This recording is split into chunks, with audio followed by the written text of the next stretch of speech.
Welcome back to the City of Palms podcast, everybody. This is a special episode because we've had these two before, and last time we had both you guys, we didn't have video.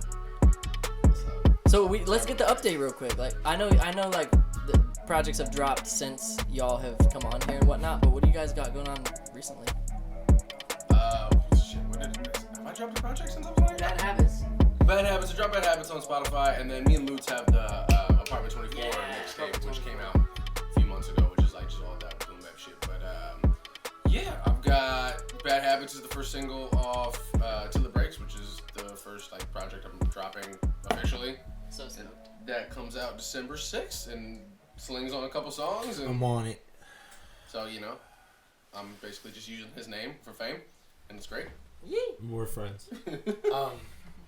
I've really only dropped like fucking, I don't know. I don't even know what I've dropped since last episode. Star Attention, I think you dropped. I dropped like probably 4 or 5 shits. Yeah. But I'm not really working on a project per se, but I definitely have enough for a few. But I'm just doing shit, so.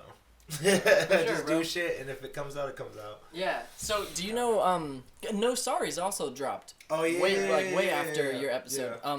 What did that like? What went into that? I was just curious, like, It was. because I mean, you're boys with Marlavachi. But Yeah, like, it was cool. I've actually known Miguel from Ace Fades for like 10 years, and then I've known Mar for like 12 or so. So basically, Miguel's been wanting to be involved in the music shit, but more as like a curator, somebody who puts stuff together. He's done a few shows at the shop, shit like that. And he had an idea to team up with Mar, and Mar produced most of that project. There's obviously a few that aren't produced by him, but what he wanted to do was kind of take his favorite people from Southwest Florida right now, and he sent out a whole bunch of invitations. Certain people were there, certain people weren't, and he wanted to put that together in somewhat of like a playlist vibe, so they uploaded it as No Sorries. He's actually doing another one soon. Like, he just put a post up today to send songs to the email. So the second one's gonna be like way fucking better than the first one. I Like, tagged the like 15 ideas, people. Bro. yeah, the ideas and all the stuff and the preparation, everything they're putting behind it is like fucking serious. Mm-hmm. Yeah, it's gonna be tight. It's gonna be really fucking I can't tight. wait, bro. That's sick. It's gonna be way better. It's gonna be so much better. The first one was great, but this one's gonna be fucking nuts. So I should probably send that email. Yeah, dude. Hey, and thanks for coming out to Howell the other night too, bro. That was tight. It was a real small turnout because all the shit going on that day, but Honestly, it was cool to see you, and it was cool to see that venue, because I need to use that venue for certain things. yeah. Is it lit? It's super I've never been in there. It's except tight. for, like, It is like they built a old school indie stage in a strip mall. Yo, That's shout out Andy Howell and that whole crew, bro, because for sure. Like, it's a dope tattoo shop, and like they've got the front desk like a normal tattoo shop. I've been in the front of the tattoo shop before, Mm-hmm. because like my baby mom was getting a Yo, tattoo there once one the time. lights and I had turn to meet off her and the there. stage comes on, whole different vibe, dude. He's got a good setup in there. The stage has enough room to actually get, like, move, and you know me and you, we could pack that place out. Hell yeah. Because you only need 100 people in there, Oh, that's lit. and it's full. Yeah. I like shit like that, man. Mm-hmm. It feels more lit. Yeah, Why? yeah. And plus, you see, like, half the people, like, the whole crowd that was there that night, basically every single one of them were either performers themselves or people who are there all the time. So, Yeah. like, or, like, people who work there or whatever. Yeah. So it's, like, such a close-knit little Yeah, crowd. it turns into like a dive bar, bro. Yeah, like, it's really tight. And I heard, don't quote me on this, but I heard that they do, when they have openings and shit, they can, like, have people host events there and whatnot. So if y'all, I told them, I was like, Casey's pretty convinced that, like, a Yeah. hip-hop show there would fucking blow up. And you could charge more than a $5 cover. What, like, you know? 10 and a half, Do whatever. absolutely. Yeah. Do whatever. And it doesn't have to be strictly hip hop. Like, we know enough Yeah. people that are Mhm. super Yeah. dope all over the place. Yeah. That, like, you get any style genre you want in there. Mhm. How you call Last Minute or Ibrahim or Yeah. like anybody that like can actually sing and play instruments and things like that. Hell yeah, that should Or be we could kinda just fun. burn that shit down. Not literally. Dude, I was wondering, because the last, like, 10 minutes or so of your set was freestyle. Is a lot of that, do you have, like, pre-written shit that you, like, jump onto, or is a lot of it off the dome? Because I can't really tell. I weave. So the way I have found it is best to freestyle and not annoy people. Because look, I am by no means like the greatest freestyle that's ever existed, but I'm pretty good. But I'm not Los. I can't just run for days off the top of my brain. Well, he does that too. He does the same shit you do, kind of. So what I'll do is I will freestyle till I'm about to lose it, and then I will run it into something old. and then try to work my way back out of the old stuff into something new, and like piece together verses. And sometimes you get a weird beat that you weren't expecting, and it's like, shit, fucking hard. I gotta just do writtens to this because like the cadence is odd, and I gotta you can't come up off the head because you gotta go too quick, and rapping fast straight off top is like almost impossible, without stumbling a bunch. So it's a safety net. It's like having little safety nets for yourself. That's what I figured, because there were some rhymes in there that I was like just how the fuck did he think? I know, I was like, there's now? no way that was just off the top of his head. See, but but it's hard to sometimes tell. freestyling, like, you will fucking think of better shit than when you write. Like, for me, like, I remember last time I was here, that whole EP was like 90% off the top because I was trying to write at that period in time, and it fucking sucked. Like, I just couldn't write anything and I ask good. everyone when I ask about like their writing process, if that's how they come up with a lot of verses, is just putting on a beat and just kind of like, just freestyling off the dome and see what they come up with. Yeah, that's like my hooks. All my hooks are like that. All my hooks are like freestyled. Sometimes I'll be able to freestyle and have it done, and then sometimes I'll freestyle like the melody, and then I'll write words to it. So how do we do gas stuff? We got one that's gonna drop like next week, and it was impromptu with the studio. We were working on Bad Habits. So I didn't want to stop rapping. Casey was trying to get his shit mixed, and I was like, let's just keep rapping. And then I bought that beat while we were there. I bought the beat like this, bro. I emailed the producer and he got back quick. Thank God, because they usually take like weeks to get back to you if they're not like set up through BeatStars. And he got right back to me. We bought the beat, and then like I had that front end. Like, he had like 4 bars, and then I started writing because I actually wrote to that. I was humming something, and I was like, oh, I'm gonna fucking write something to this, and I started writing, and it took me like a couple minutes because I don't like what I do on there isn't like crazy long, so like I wrote it real quick, and then Eddie wrote some of his shit or whatever. Eddie didn't write shit. Well, what he does is he goes in the booth and he makes the melodies and writes at the same time. That's why he keeps repeating himself. Mm-hmm. So we cleaned it up super nice. It was fucking lit. Because me and him, we got to get it done and get out of there. But Eddie lives at the studio, so he can clean his shit up whenever he wants. So he laid down his structure at the end, and then I went back like 2 days ago, and he had like it super cleaned up, and it's just so good. Because he's so good. But like when we were doing it, all we knew was basically the pattern he was gonna go with. We didn't know how exactly he was gonna fill it in. Yeah, that shit was lit though. So it's all 3 of you on the one? Yeah. Dude, That's you tight. said that's coming out next week? Next week sometime. Yeah, Tight. I can't wait for that. I gotta check the day specifically, but yeah, I'm excited about this one. Plus, it's him and Eddie pushed me out of my like style, which was nice. That's For sure. Who was someone was telling us that when they were talking about. I think it was you when we saw you at Palace. You were saying that you were doing some tracks with Casey, and I didn't know y'all like even knew each other. So I was like, oh fuck, because I love his music, love your music. That was and, when like, we met at Side Jinkus thing in Bonita. Yeah. When you showed me that song, I and put I you was Bad like, Habits, yeah, and I was like, damn, this doesn't sound like nothing he normally does. I was like, fuck it, hell yeah, let's fucking do some shit. Like, I like spitting bars and shit. That's what I grew up on. I love that. But like, I love doing other shit. Like, I just like doing whatever sounds good. And I remember hearing it and was like, damn, this shit's super different. I'm definitely gonna do this shit. And then it was when I talked to you at the Palace, is when I hit up Casey and was like, yo, send me the track. Cause I've known about it for fucking 3 months, but he never sent it. I get So excited send about that stuff track, at bro. the time, and I forget. Because I'm a very high-strung human. And I'm like, oh my god, we should do all of these fucking things. And then I have a job and a girlfriend and the gym and, my life, and I forget about things. But when I reminded you, you sent it, like, immediately. Yeah, because within I an love hour. you. Thing is, like, I was a fan of his before I met him. Yeah. Because, like, I mean, his shit's really good. And you know what? Him saying that he grew up spitting bars is super evident in his music. Because at first glance, you would just, like, if you just, like, heard it in the background, you'd be like, oh, this is, like, another, it's typical trap beats and, like, and melodies and shit. But the difference is when you can tell someone knows what the fuck they're doing, like he does, is the underlying, like, his structures and his cadences on top of melodies. So a lot of people can figure out melodies or figure out rapping. It's hard to figure out both of them. Yeah. Like, I only rapped for forever, and then I only did melodies for, like, probably, like, 9 months. I just sat in my room. Like, I had all my equipment and shit. I sat in my room, and every single fucking day, I would make, like, 5 songs. Like, just freestyle some shit, whatever, to all different types of YouTube. I would go on all these websites and just download shit without listening to them. And then I would just fucking rap on them, and I would never put them out, never mix them, never nothing. I would just do it, and then, because Mar told me, he was like, you need to learn how to do this melody shit. He'd been telling me that for, like, probably, like, a year before that, and I was like, fuck that. was like, I don't want to put nothing out if it ain't bars, nigga. Like, none of that shit. And then I got bored, bro. Like, I owned a business. I sold the business. And then I wasn't working or nothing. I had like a 3.5, 4 month break. And I would just sit there and fucking make shit.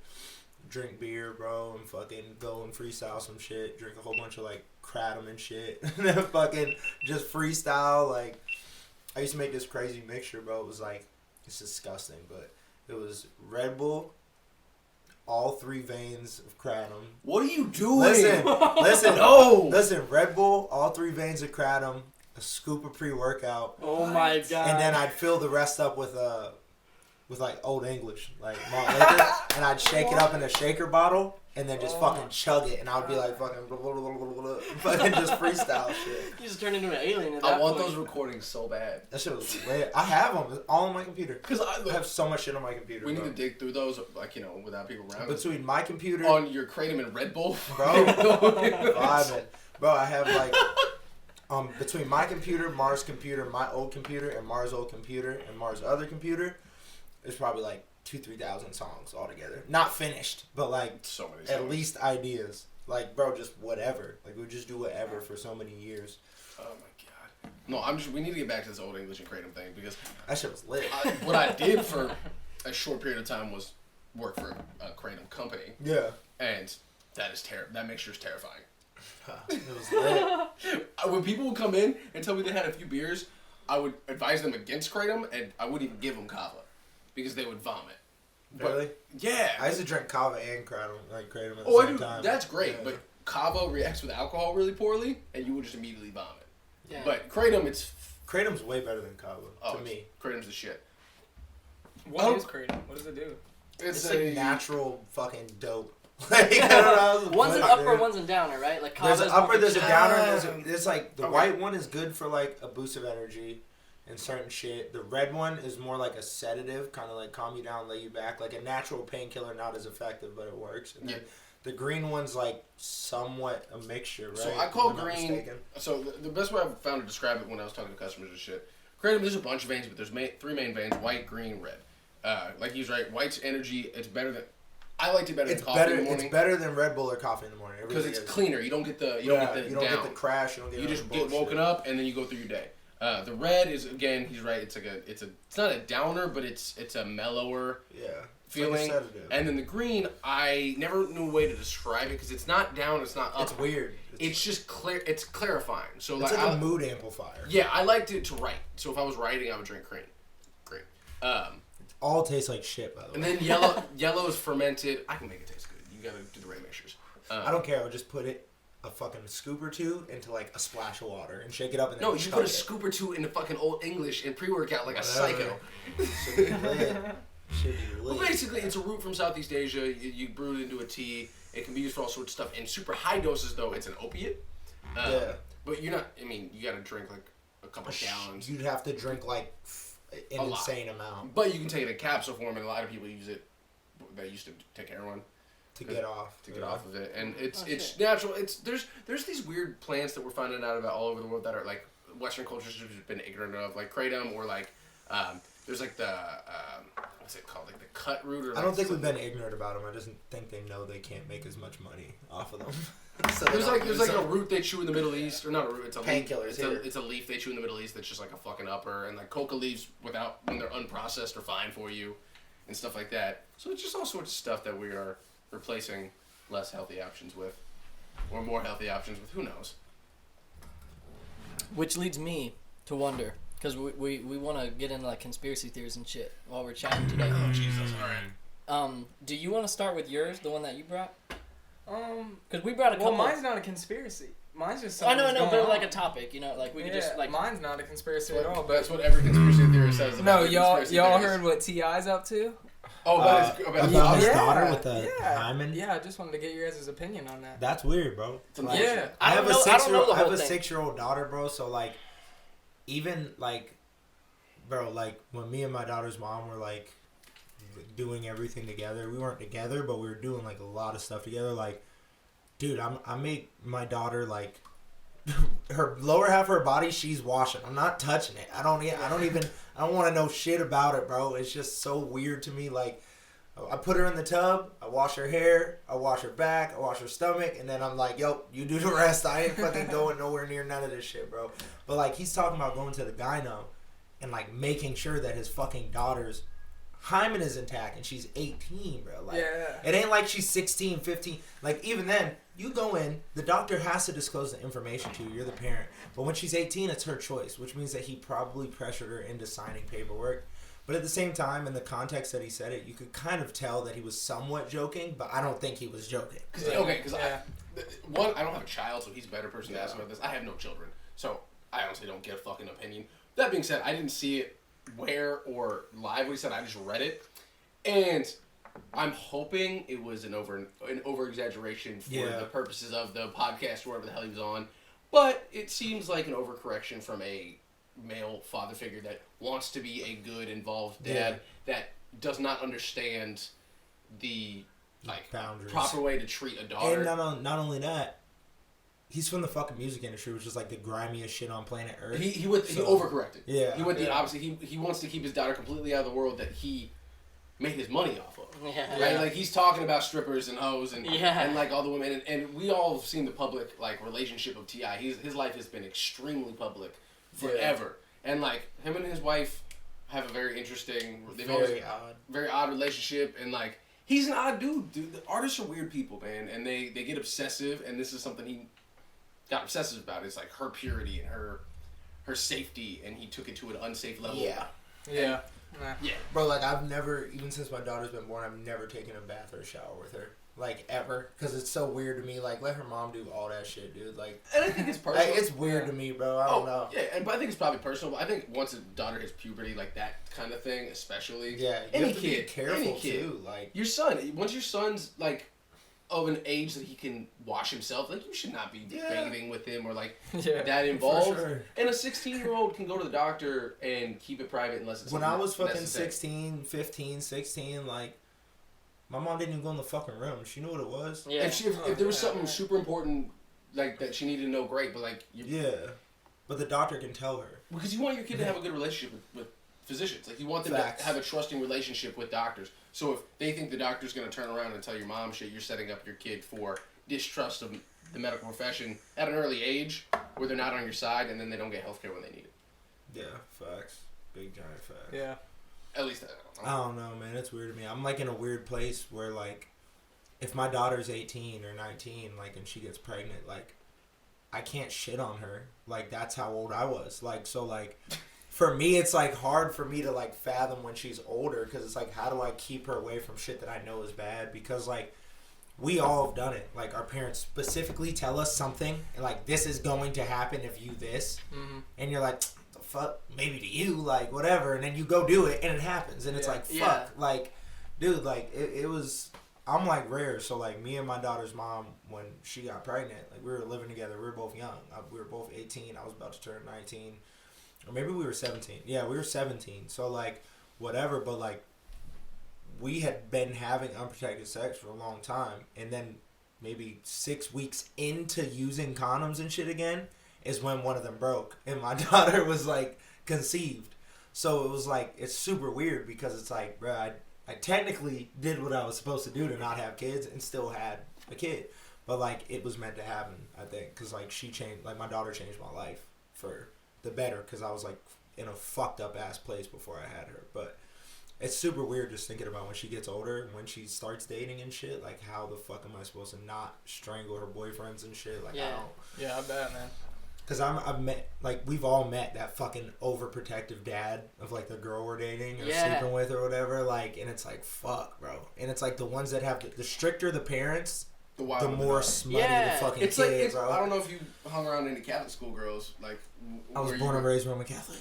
I know all about them. But, like, the girls that went to the Catholic school near me were the craziest fucking girls, and that's the strictest, Bishop most, like, Rowe. Yeah, like, this shit is fucking Didn't one of y'all go to Bishop Rowe or something? Nope. Who the fuck went to Bishop Rowe? Somebody went to Bishop Rowe, but they got mad hoes there. They did. They had mad hoes there when I was in high school. With this girl for like 2 weeks that went to one of these schools. She was fucking super hot and super cool, but I met her dad.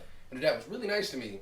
But Kansas City has a bit of a mob issue, Italian mob issue, and there's a very Italian family, and I got the vibes off her dad that he was not a person to fuck with, and I also didn't understand how he, in construction, afforded the home he lived in. Yeah. So I quickly ended that situation.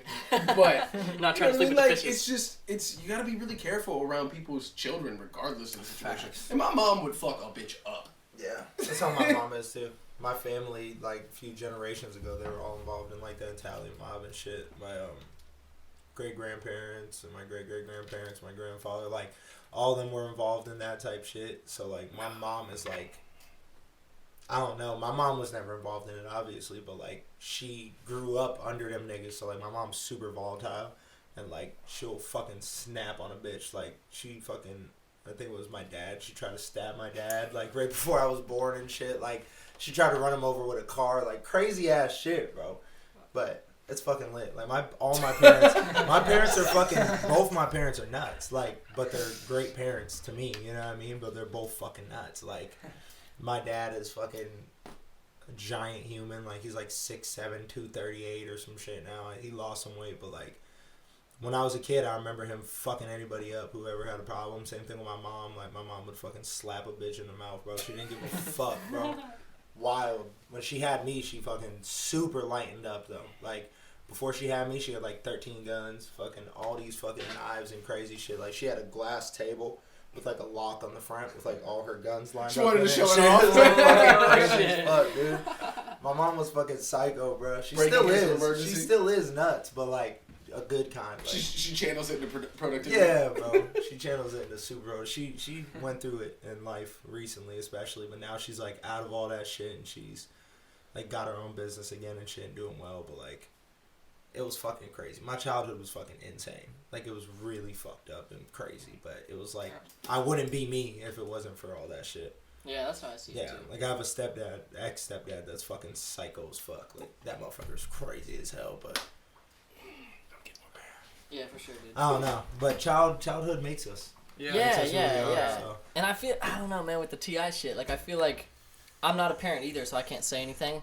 But the way I've, like, looked at it is, like, you know, you grow up with role models in your life, and it's not, like, I worry about being a parent, because I'm like, oh, you got to teach them all this shit, and you got to, like, make sure they know this and this and this and this, and they're not this way, and blah, blah, not a bad person.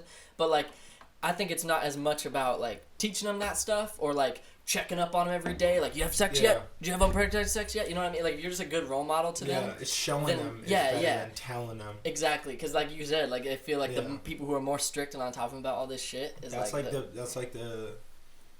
that's what spawned my like rebellion when I was younger. Was like, you can't fucking tell me to do this shit when you don't do any of it. Like, you can't give me shit for all this crazy shit. Like, my stepdad used to tell me about school. Like, he used to always, bro, you gotta stay in school. You gotta fucking have good grades. You gotta do this. You gotta do that. But he dropped out in 10th grade. Like, you can't sit there and yell at me to do some shit that you technically ain't got no fucking clue about. Yeah. He was right, but like, I didn't want to fucking hear it. I'm like 16 years old. I'm a grown ass man in my head. I think what you gotta do, I think the main thing is, if you try to teach your kids exactly how to handle specific things, you're setting yourself up for failure and them up for failure. You want to teach them the tools to react to any situation. Instead of teaching them how to react to specific situations, you just want to give them the best set of like ability to handle any situation. So prepare them to be good people, not to do good things your way. Yeah. All right, we've been going about 30 minutes now. We'll take a quick break, and then I think we'll transition into the non-factual, more opinionated conspiracy theories. Titty pump, bitch! All right, we'll be right back. Enjoy the ads. Hi, this is the ad for Soren Beats, and we... Nigga, I've been known to do a lot of things. If a nigga talk a lot of shit, I pull up on his chick and propose. I need a wedding ring, so what's these things? I swear to God, I'm a creature within the night, looking like a werewolf that turned around, got wings, and learned how to fly. I'm trying to travel across the world and motivate many niggas to do things that they wouldn't understand how to have done previously. Nigga, who the fuck you talking to? I've been doing this shit so easily, I got a bitch. She said her ex nigga was scrawny. I'm way bigger. That nigga asking for my money. He's a beggar, nigga.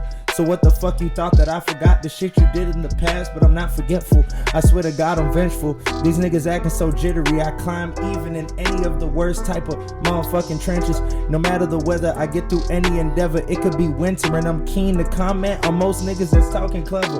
I'm just trying to figure out the words for everything.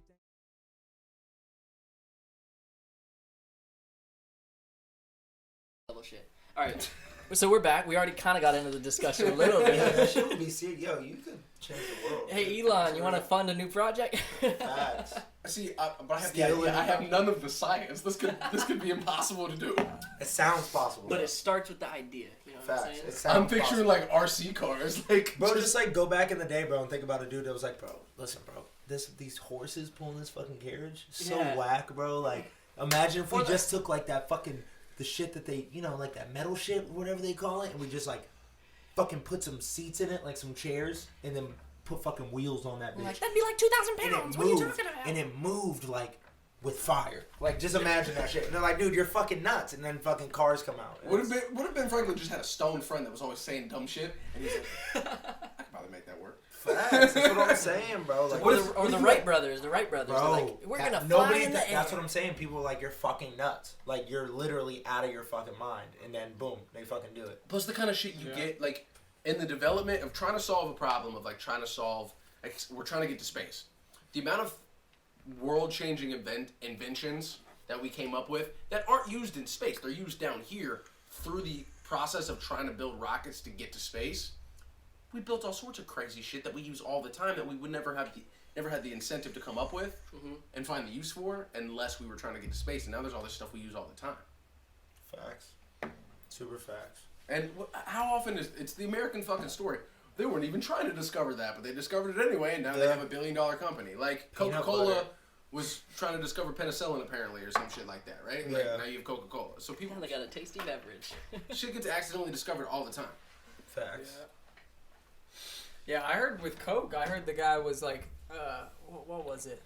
The guy that created Coca-Cola was addicted to morphine. Yep. And he wanted an upper, you know, You like. were listening to Joe Rogan today, Yes, weren't sir. you? Yeah, dude, that was an amazing interview. The RZA and The Donald Rizzo's Rollins. fucking lit. First of Like, all right, look, I love the RZA. I love bro. Donnell Rawlings, and the Donnell Rawlings Joe podcast was amazing. Yeah, that's and then single. I love RZA, and I was super excited, and I love Donnell Rawlings, but it seemed like, you know, when you're hanging out with one of your buddies and the little brother's around, and the little brother's like 10, and they just want to be part of it, and like the little brother's nice, but they just don't actually have anything to contribute. They just want to say something. That was Donnell that entire podcast. Oh, with yeah, RZA. yeah. And Yeah. Joe RZA would be like, yeah, meditation, and he'd be like, come on, Joe. What do you? And you just start yelling. Yeah. Bro, RZA's like one of the fucking smartest, most enlightened rappers Yeah, of dude, all he- fucking history, yeah. bro. Yeah. What is? Can he even be a rapper? Can you even? No, he's a fucking entrepreneur. Yeah, bro. can you He's a qualify him as a rapper philanthropist. anymore? He's a director. He's a composer. He's a rapper. He's a lot of things, bro. Yeah. He's a lot of the man with the iron fist. Like, he's a lot of shit, the bro. representative for Tizao Tea. He's that, bro. He's the Abbott, bro. That's what he is. He's the Abbott. Go ahead. You He's killing me the with this Abbott, thing. bro. That's what he is. He's the Abbott. He's the old dude with the long white beard and the fucking karate flicks, bro. That's who the RZA is. All knowing, all powerful, can get anything done, bro. And a lot of people, even people that were closely involved in him, never saw the vision, and they still don't get it. Like, to this day, they still don't fucking understand. I don't think you. He ain't done, bro. I don't think you understand people like that till they're gone 100 years. Facts. Like Yeah, like he'll be in history books and shit. Wu Tang Yeah. will be in the history books, but the only specific member of Wu Tang that will stay in the history books, like you will read about Wu Tang through music history, but outside of music history, you'll read about RZA. Always, bro. 100 years from now. Like I always think about that. Like Robert Diggs. who is doing shit right now that's gonna be in a book in 200 years, and the players that we love that are just gonna be completely not ignored but just forgotten because they weren't relevant in For the as long long stretch. as him, They too. weren't impactful, right? So like people can get on Kanye all they want all day every day for all sorts of crazy shit. Some of it justified, some of it not. Kanye's impact musically will be felt for hundreds of years because he changes like the structure of hip hop when he does something, right? Facts. So he'll hear things, and people talk about how he ripped Styles and stole Cudi or Cardi or whoever the fuck. What he's doing is he's catching waves and perfecting this new style. He's Shakespeare. Shakespeare stole concepts forever, but Yeah. Shakespeare was a better writer than everybody. Borrowed him. Borrowed him. and improved them and made them better. If I take your shit and make it better, you can't even be mad at me. That's what Henry Ford did. Henry Ford did that with everybody. That's what Thomas Edison did with the light bulb. Everybody did that with everybody. That's why Elon Musk has named his company Tesla, because he feels like Tesla got an unfair shake for all the shit he came up with that got ripped off. Yeah. And like Elon, I think Elon identifies a lot with Tesla, where like he feels that he's very misunderstood and his brain isn't built for this time. Like it's just it's hard to get his point across. But like they used to kill niggas for saying the Earth was round. Like they used to legitimately kill niggas for saying that the Earth was round. Like it's, and now niggas trying to say it's flat again.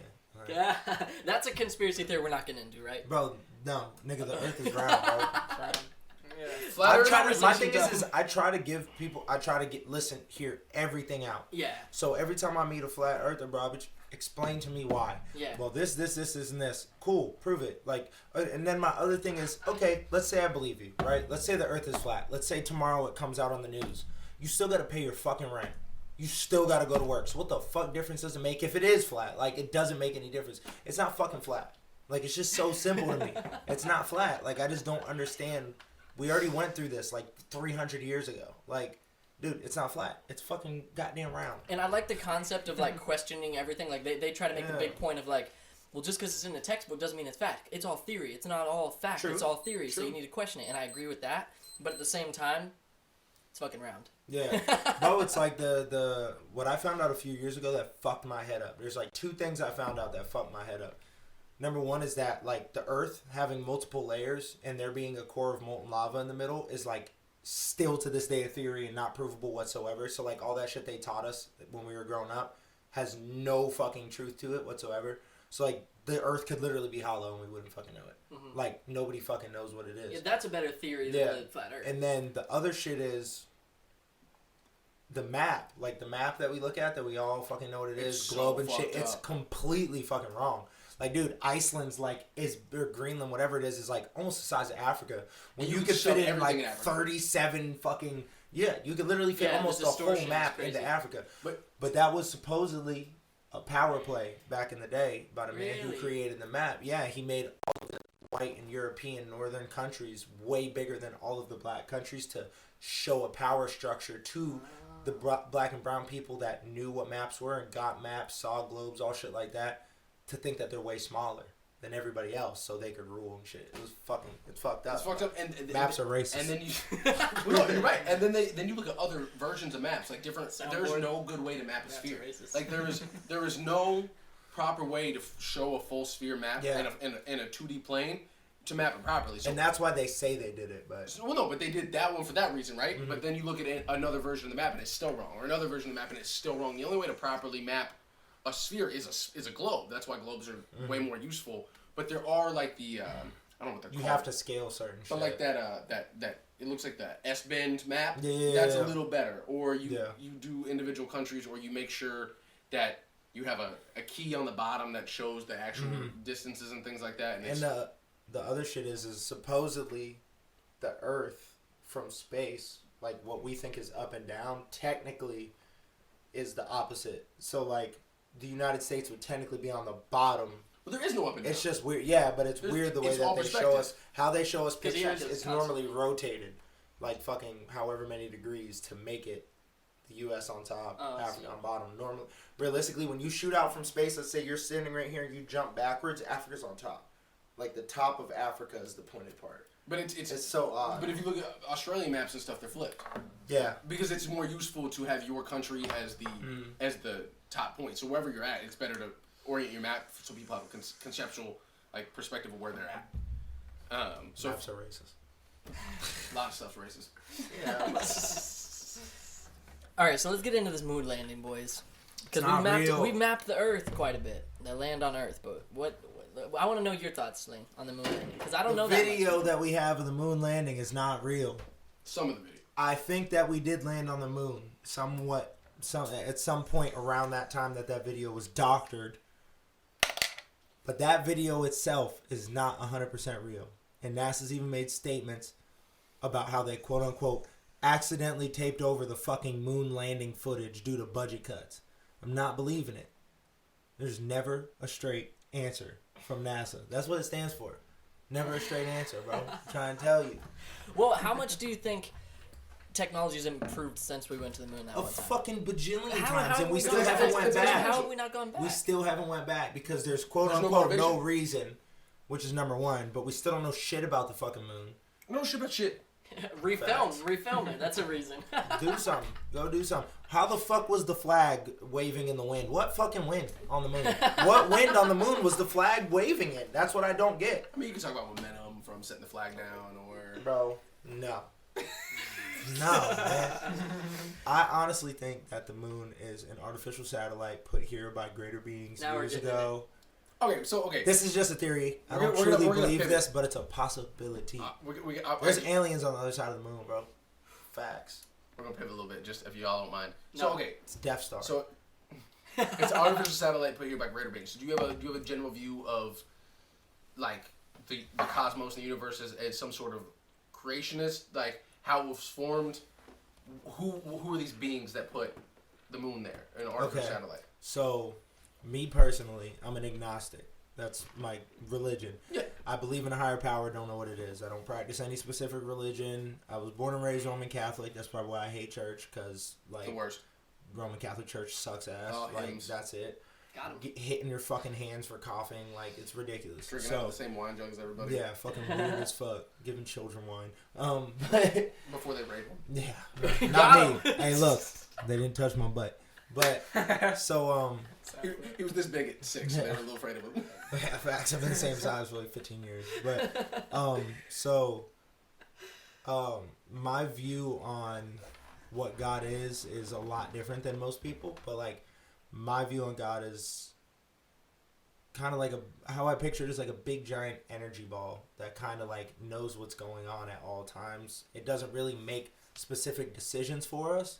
Like, it's not like, oh, this person is going to die today. Like, it's kind of just like a giant computer program, bro. Like, just a big-ass computer program that calculates everything and does things at certain times for population control, for this and for that. It's like an all-knowing being, but it's not truly conscious. It's more like an AI that somebody put up there or whatever. So that was kind of my question. So you do think there's a higher power, and you think it is in some way affecting day-to-day things, like it's aware. Correct. It's aware. 100%. There's 100%. That's what I view God as an all-knowing thing. I don't think, like, when I picture God, like, when most people picture God, they picture, like, I don't know why. Something humanoid. Since I was a kid, I've always pictured God as, like, this big human that has, like, I don't know why he's always balding on top. But he's always balding on top and has, like, long white hair to the sides, like Zeus, and he's a little chubby. Like, that's how I've always pictured God. He's wearing a white robe. He's wearing a white robe with a gold chain. Like, that's how I've always pictured God. Cuban link. Yeah, bro. Always since I was a kid, bro. Like a gold rosary or something. Like, and as I got older, when I was about 5, I had a near-death experience when I was like 5 and a half. Okay. Somebody tried to suffocate me to death with a pillow, and I'll never That's a forget. near murder experience. Facts, but I didn't until I was older. I didn't really understand that they were trying to murder me. But like, so Catholic Church. yeah, I'll never forget. No, it wasn't at church. But so It wasn't at church. It was still a priest. yeah, no, it wasn't a priest either. Furthest thing from the priest. But so when I had this, I was like, I guess I was dying. You know what I'm saying? Like, I couldn't breathe. I was fucking losing it. And whatever, I don't know if it's a hallucination before you die or whatever it is, but Possibly DMT. all I release. remember, maybe, but like, all I can remember is seeing this big ball, kind of like the sun, but like more whitish colored, and like solar flares going out like fucking big as fuck. Less You know what uniform. I mean? Yeah, like fucking crazy as fuck. Like, if you could imagine, like, if Carnage went around Like the a fucking spirit, sun. like a spirit bomb. Yeah, if Like tendrils. Carnage went around the sun and it turned white, and there was just like these fucking tendrils coming out all crazy, Oh, like I see. this controlled energy, but it looks so uncontrolled. That's what I saw, and I knew that it was God. Like, I just knew, like, you have certain connections. I wonder with if that's shit. that light at the end of the tunnel they talk about. Exactly, It's it's this just fucking this ball of fucking ball of energy, because at the end of the day, we're all energy. We're all made up of atoms that are just moving constantly to create what we think is solid. Like, so this fucking table, realistically, if I could move fast enough, I could put my whole hand through it without breaking it. Like, the way that this shit is, X-Men so bad. bro, that'd be lit. Not her though, that'd be the wackest X-Men to be, bro. But I'd rather be like Beast without the blue. I feel like Colossus would be solid. Colossus series, but so realistic. That's how I picture God, and I think that we were just one of the things he created. Like, the way that the Bible says we're the only things he created, whatever. Like, I don't care about that. He created other shit because it's not really him going, oh, I decided to make humans today. It's him trying to create as many possible life forms as he can to push the universe forward at the same time. Well, I think we talked about that. Did we talk about turtles all the way down last time I was here? Yeah. Turtles. Okay. So there's an expression. Save the turtles. There's an expression called turtles all the way down. That's right. So let's say I can prove to you, without a doubt, that the universe was actually the shell of a turtle, and we were moving through empty space, right? Okay. And I can prove that. Okay. What's that turtle swimming through? What's on the shell of a bigger turtle? It's turtles all the way down. Okay. So, like, the problem, my biggest issue with any sort of answer. Where's the last turtle? Where's the last turtle? Yeah. Unless it's temporal looping, which is the universe created us so we could create the universe, so the universe created us, on and so forth. But again, you still need your initial energy, right? And like there's, they talk about like full expansion of the universe, it's always expanding and it's always speeding up. Well, there could be a limit to that energy and it could slow down, hit a certain point, and then it could full contraction, it could infinitely contract till it's an infinite point in the Big Bang. It could be like breathing. Yeah. And it could be any of these things, and it's questions we we'll never answer with billions and billions of years of increased technology. We can't. We wouldn't have even with Dyson spheres around every star in the universe, we wouldn't have enough energy to like compute all of that. It's just impossible. So at a certain point, you gotta just accept. That's what the moon is. It's a Dyson sphere? Yeah, covered in the moon. It's just dusty. They're gonna brush it off. Yeah. But so that's like a question. I'll never forget this shit. It's like 4 o'clock in the morning because me and Mar used to like, even on school nights, bro, just be up all fucking night, dude. Just talking about the future, like what we're gonna do, talking about whatever, and like we had some girls over. We had to be in like high school. We had some girls over, whatever, and then they left, and we're just sitting in the living room, just watching TV, and there's an infomercial on, and it's like on the other coast, so it's like or wherever it is, it's like 7 in the morning or whatever. So he's talking about all this stuff, and it's like a religious infomercial thing where they take phone calls live and all that shit. And he's sitting there and he goes, well, there's a lot of people asking, how do you know God really exists? And he goes, here you go, simple, answered all your questions. There's no creator, or there's no creation without a creator. And I go, well, then who the fuck created the creator? So I call the fucking number, and Mars sitting right there, and he's like, what are you going to say? So fucking the dude answers the phone, like, it's like 5 or 6 minutes back on the TV or whatever, and he's like, what's your question? I said, well, if there's no creation without a creator, then who created the creator? And he's just like, nobody. And I hung up, and I'm just like, how the fuck you gonna tell me there ain't no creation without a creator, and the creator was created by what then? It's this like, it's this it's concept. never ending. Well, no, it's this concept, and it's not something I buy into, but it's a concept in most religions of this. Once you get past theology, of just the conceptual like idea of a creator of this thing called like an unmoved mover. Right? Yeah. It's always existed, and it's always going to be there, and there can't be anything without it. Can't be morality, can't be truth, can't be any of these things. And you get into like theology scholars and shit like that, and they all come back to this unmoved mover thing. But you're right, they don't have an answer after that, and they're fine with that, which is okay. It's because we're a simulation, bro. We can't That's figure the out best what theory. That's the best theory. We can't figure out how or what created us because it's not in our code to ever find out because we're just a simulation. Like, how do you know that when we go to sleep at the end of the night, it's just not some fucking parent closing their kids' like story time book? How do you know your dreams aren't your molecules bouncing to other realities and you're living that life before you wake up and coming back? Like quarks and all this crazy shit that we don't even no concept of understanding, or our brains aren't built for that. And like even beyond that, consciousness itself, you know nothing other than your consciousness. The only thing that is for sure true is that you were conscious and aware. That is after that, there is you can prove within your perception what is real among your perception, but after that, the only thing you know for a fact in the entire universe is that you yourself are conscious. You don't know that the things are out there. Anybody, I always say that. Bro, I used to say that shit to people I worked with at Publix all the time. Why are you talking to people at Publix like that? They don't have ready for that. No, I used to work there. I know. So it was like people I worked with, and I would be like, okay. I said, look, you know you're thinking, right? And he goes, yeah. And I said, and you know I'm thinking, right? And he goes, yeah, sure. And I go, but how do you know that you know I'm thinking? Like, how can you prove that you know I'm thinking? How do you know that your brain is not creating all of this stuff around you, and that you are technically the only thing on the planet, and everything else doesn't exist. It's just your brain create. He goes, well, brain scans and stuff. I said, your brain fucking made those up, dude. I said, you know how a brain scan works? He goes, no. And I said, how the fuck do you know anybody knows how it works? And it's not something that I said, like, look at, like shows and movies and shit that we see, TV shows when we were kids, like, all different shit. There's always, like, a transfer to a different dimension, or, like, especially in anime, right? It's always, like, another dimension. You go into another planet. You go to a place. Yeah, you go to fucking, remember Chalk Zone. Nigga fucking put you in a circle and jump through the shit. And their properties of how things work are 100% different than how things work over here. Like, for all I know, we've been in a simulation since we were born. Like, all of us. Like, we just got put into a fucking incubator. And like, you could be an NPC. Bro, we could. How do I know I'm the main character? I'm the main character with me, but all the side characters feel like they're the fucking main character. Like, you never fucking know what I think about that all what's going on. Bro, like, you never, like, who the fuck. Like, you would figure by now there would be, like, this ultimate being on this planet that everybody would agree is the most fire nigga. Like, we'd all be like, yo, that nigga, like, he's the Hokage of the Earth. You know what I'm saying? Like, we've never gotten to that point to where, like, in every story we're ever told and everything we're ever told, there's always somebody at the center of it. But there's, on this planet at least, there's never somebody at the center of it doing the right thing. It's always the wrong thing. But the right thing it could be the right, like, I think all of us here, the four of us, we grew up in America, we lived here, we raised here. Just, we can get into, like, the details of what we've done right and what we've done wrong, but we would all say America's the greatest country that's ever existed. I'm pretty sure we'd all say that. Well, No, I don't know. I would say it's the greatest country to live in.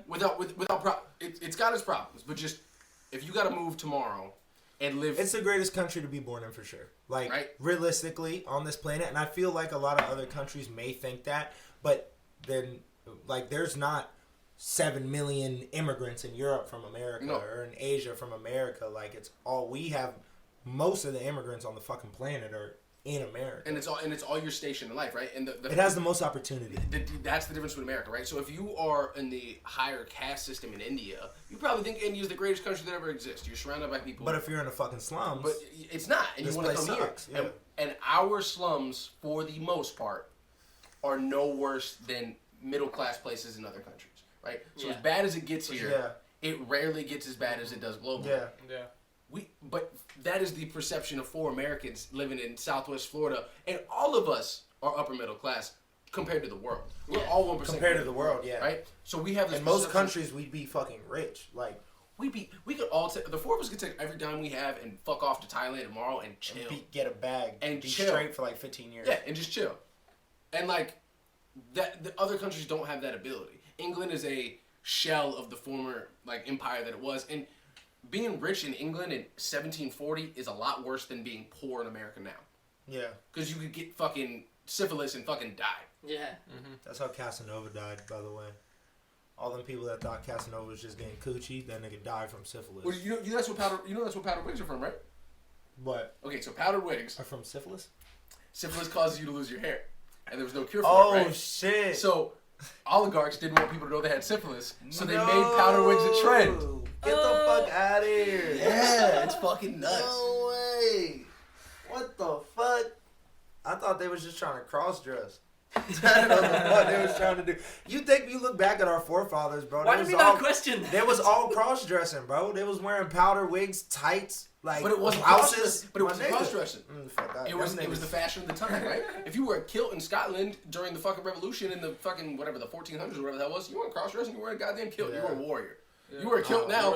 You're either at a funeral, I look a wedding, back at or mad an shit, idiot. bro. Like Christmas is based off of an ancient Roman gay holiday. But it's a pagan ritual. Yeah, well, Christmas trees, and what they did was on I think it was Caesar. I don't have any problem with gay people, by the way. I have gay friends. Just saying. People, every time I say the word gay, people are like, oh my god, say it. Fuck. What am I supposed to say?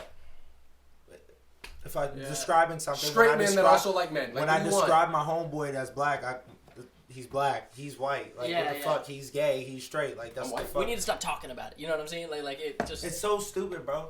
It's so stupid to me. Do whatever the fuck you want. I don't care. There's always someone. Just don't try to do it to me. Like, as simple as that. Dude, nothing. You ever been to a gay bar?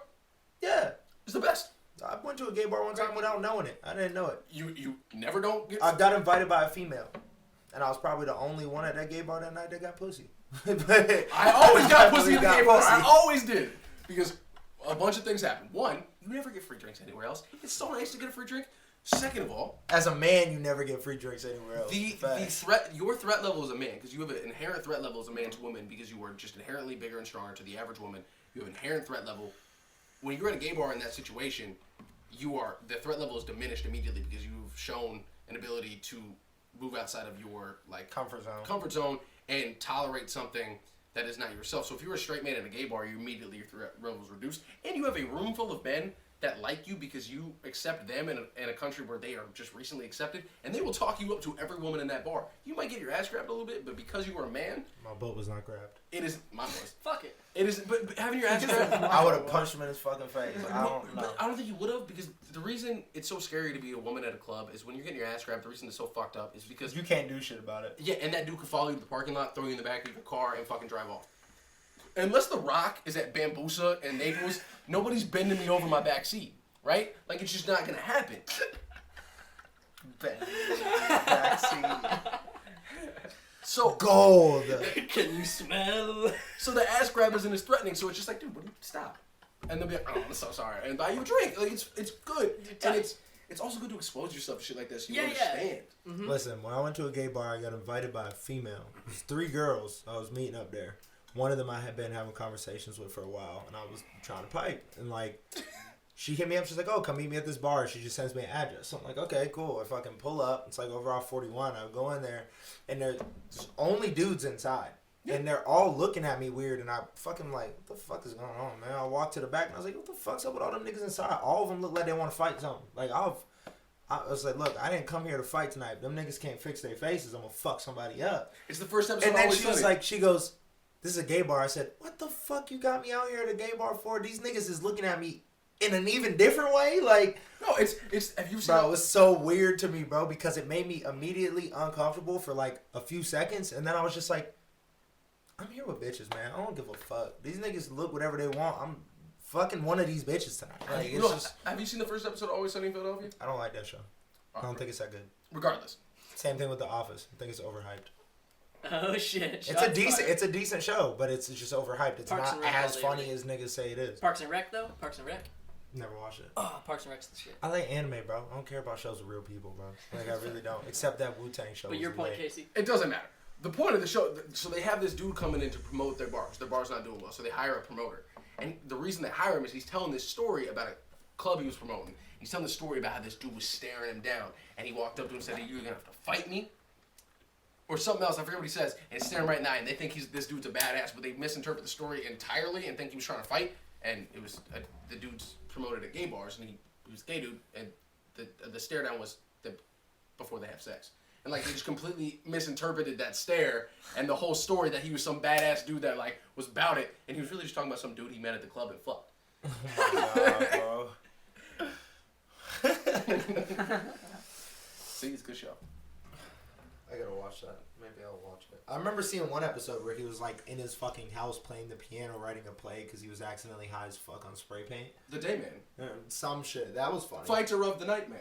Yeah, that shit was funny. That's rough karate and friendship. And the episode of The Office that I will say is hilarious is the episode I saw where they put like sticky notes on each other's forehead to like, and it's like a race. Like one person. You gotta treat them like your your race. Yeah, and it's like treat them like your race, and it's supposed to be like fixing the racial problems they're having at work, and it's like making everything worse. I'll never forget that episode. Right. That shit was funny as fuck. It's like, oh, millions of you died. No, you only watch anime.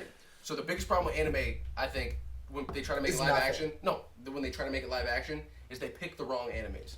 And they pick the wrong actors. Well, yeah, for sure. And the wrong part of the story. It just get everything. But it's really hard to get the special effects to a level to make Naruto look right, live action, right? Yeah. Or Bleach or something crazy. Dragon Ball Z's hard, but I feel like there's options people are just missing that would be amazing in live action.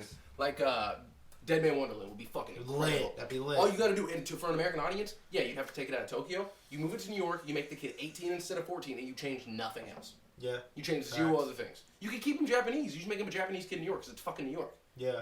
But Dead Man Wonderland, Psycho Pass would be dope. Psycho Pass would be easy, too. How was Death Note? Did you guys see the live The action? movie was trash, but that's because it was a Netflix fucking. I never even finished the original Death Note, even though I know Really? it's supposedly really gas. I never finished it. I just because started it. I already knew everything about it, so it was like, what?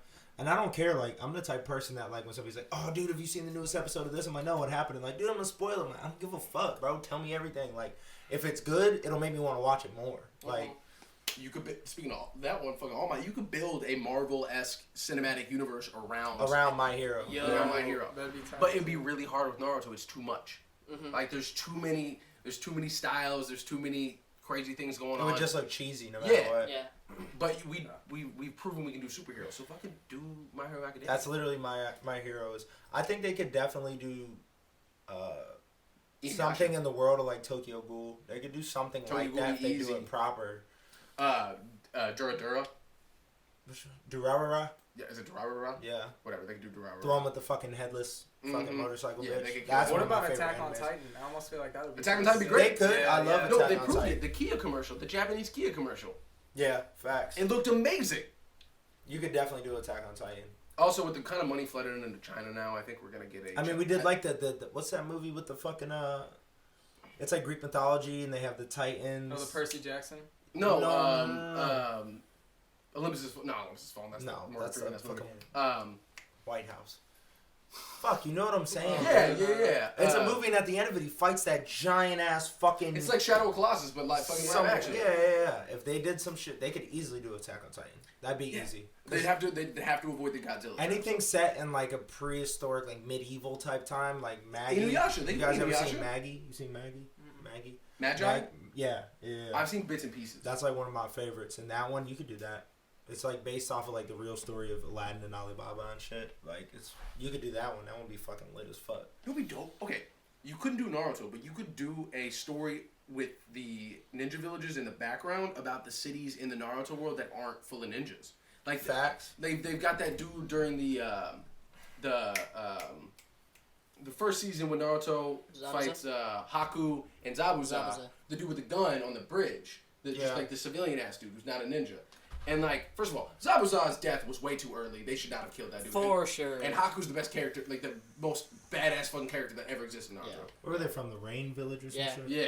Zabuza was the shit. Haku was the shit.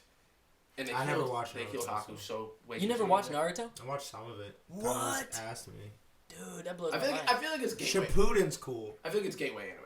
Yeah, for sure. Yeah, it but is- it that is was the Dragon gateway. Ball and Bleach for me. Yeah. I mean, and if you watch Bleach, then I'm you not know gonna Naruto. lie. The first so far Boruto's been better than the beginning of Naruto to me. Really? Yeah. See, I haven't seen Boruto at all. But from what I've seen, it looks like seeing like Shippuden and all of Naruto myself. It seems like the show is just kind of like trying to echo, like for example, all the kids. You know, the show's about all their offspring. That's animated. They look just like they have like the same. Yeah. I don't know. I haven't seen Well, it, I know so I that can't like say at shit. a certain point in the story, I don't want to spoil anything, but I'm fucking gonna. At a certain Go point for in the it. story, like Boruto takes like the wrong path, like, Ah. and because at this point in that universe, like, there's these cybernetic enhancements type shit, and like it's looked down upon, and like Boruto ends up like fucking with the niggas who do that, and like That sounds interesting. he goes technically rogue for a minute. Like, it's just him. Nobody else with him. Like, he's dolo, just rogue as fuck. And then he ends up coming back and being proper. But that shit is, like, it's super slow. You could skip, like, the first fucking 20 episodes of They the got manga? anime. Like, They got the manga. yeah, they got the manga. The manga's way further But ahead the other problem now, I think. with Boruto is like the overpowered level at the end of Naruto. Yeah. Like, you How do you can't. How do you keep You're fighting escalating? gods and shit. Yeah, you're fighting other planetary Pain making planets out of shit. Like Yeah, that's how I feel about Dragon Ball Super also, because like whenever Facts. they had the power Broly scaling movie. in Dragon Ball's Bro, always been trash. Bro, I know. Always. And like with the Broly movie, I was hesitant going into that because I I'm still thinking like watch it because I don't so want it to be good. trash. Like I'm about to say like my opinion got flipped, but going into it, I was like, they're about to fight Broly, a dude who's just like a regular ass. I mean, he's not a regular Saiyan, but like he's a Saiyan. But at this point, he's not yeah, as yeah, lit fucking as them. Goku and Vegeta been going God mode and shit. How is Broly ever gonna? But like the way they did it was proper. Yeah. It was a good ass movie, I gotta say. First of all, One Punch Man. We can settle this now. Is the strongest. That's the whole point. One Punch Man is one of my favorite animes because The whole there's point. there's no plot of him having to beat someone strong because he Yeah. fucks everyone up, which makes you really focus on the story more than just like who he's fighting next. Like in the second season, Do you guys watch the second season? Anybody? I haven't seen any of it. Oh, No. fuck. I know. I'm Y'all loving gotta it. watch the second season for sure. The second season's lit, but like, the fucking ending sucked. It pissed me off. It was like a super cliffhanger. But, I've read ahead in the manga and shit like that. But like, the power level in that movie or in that show doesn't fucking matter at the end of the day because a nigga is never. That same thing with the other anime he wrote, Mob 100 Psycho. Yeah, I haven't seen it yet. The other manga he wrote, it's lit. I like it better than One Punch Man. Like Okay. because I keep hearing I should watch it. it's more difficult for him to do what One Punch Man does, but at the end of the day, he's overpowered as fuck. Like, it's the same shit. But, like, it makes you really look at the story more. That's, like, how I feel about Dr. Stone. Like, Dr. Stone is, like, there's no powers. There's no fucking power scaling. There's none of that. It's literally everybody on the whole entire planet turns to stone one day. And then 3,700 years later, they fucking crack out of their stone, like, certain people, and then the main nigga, the main guy, Dr. Stone, Senku or whatever, was in love with science his whole entire life. And he was like in high school or something. And then he figures out what to do to turn people back into to break the stone. And he makes the fucking fluid. It takes him like 6 months. And he turns his homeboy back into fucking a person. Then he starts building this shit. And the whole story is about him making science. He wants to resurrect everybody and he wants to start from scratch and get to the modern day level of science by himself, cause like he loves science already. But then like they get certain niggas out. There's this big divide and all this shit, and he has to like create all this shit. Like at the point in the manga I read up to now, he's like trying to create like a phone. Like you know what I mean? Like, and everybody there's like a few people. He found a village that's like people that there's certain people that didn't get turned into stone. I'm not gonna spoil that part, but like basically they recreated and have this civilization that's been evolving for 3,700 years past what we are now technically, even though they're in a stone age and they don't know shit, but they've technically evolved past us, like genealogy wise, because they were spawned from people that were there when we were they had there. 3,700 years to keep going. Yeah, but like for their bodies to enhance, but their minds aren't because they don't have the resources. Yeah, so he's like building shit with them and whatever, and like there's like a couple other people that are from his time that he saved, and they're like, dude, how the fuck are you gonna build a phone? Like this doesn't make any sense, bro. He's like, bro, it's simple. All I need is some shit. And they're like, bro, that's impossible. You're not gonna be able to build a phone, bro. It took thousands of years for us to create a phone. And the other people, they're like, what the fuck is a phone? And it's just like, well, basically, like I could talk to somebody from across the planet, and they're like, what the fuck are you even talking about, bro? They're like, what do you even mean? He's like, well, the Earth is like, you know what I'm saying? Like, they don't get shit and has all this science in his fucking head. It's just, that show, out of all the animes I've watched in like past 10 years, is probably like one of the best ones, bro, ever. It's fucking lit. How many seasons is that? It's still on the first season. Like, it's like probably like episode 15 or something. Any good anime takes forever to animate. Yeah, but the speed that they're moving at's really good. Well, some of this shit though, so like part of the problem, like Netflix has been taking some really good concepts and like, fucking them up. Like Ajin. Dude, if they didn't animate it that way, it would have been amazing. But they ruined it. And then Knights of Sidonia was fucking dope, and they ended it. And it's the first mech anime I ever enjoyed. The first mech anime I ever enjoyed was Gurren Lagann? No, Gundam Iron-Blooded Orphans. I don't like Gundam really. Like when I was a Jid, I did, but like all the Gundams are kind of boring. Like, but Gundam Iron-Blooded Orphans is set in like this completely different setting to where it's like these street orphan kids that like got forced to get that surgery with the shit that when they connect the Gundams, and then at some point they overthrow like where they work, and like it's fire. Like that's the only Gundam series that I watched front to back with no. Did you watch Knights of Sidonia?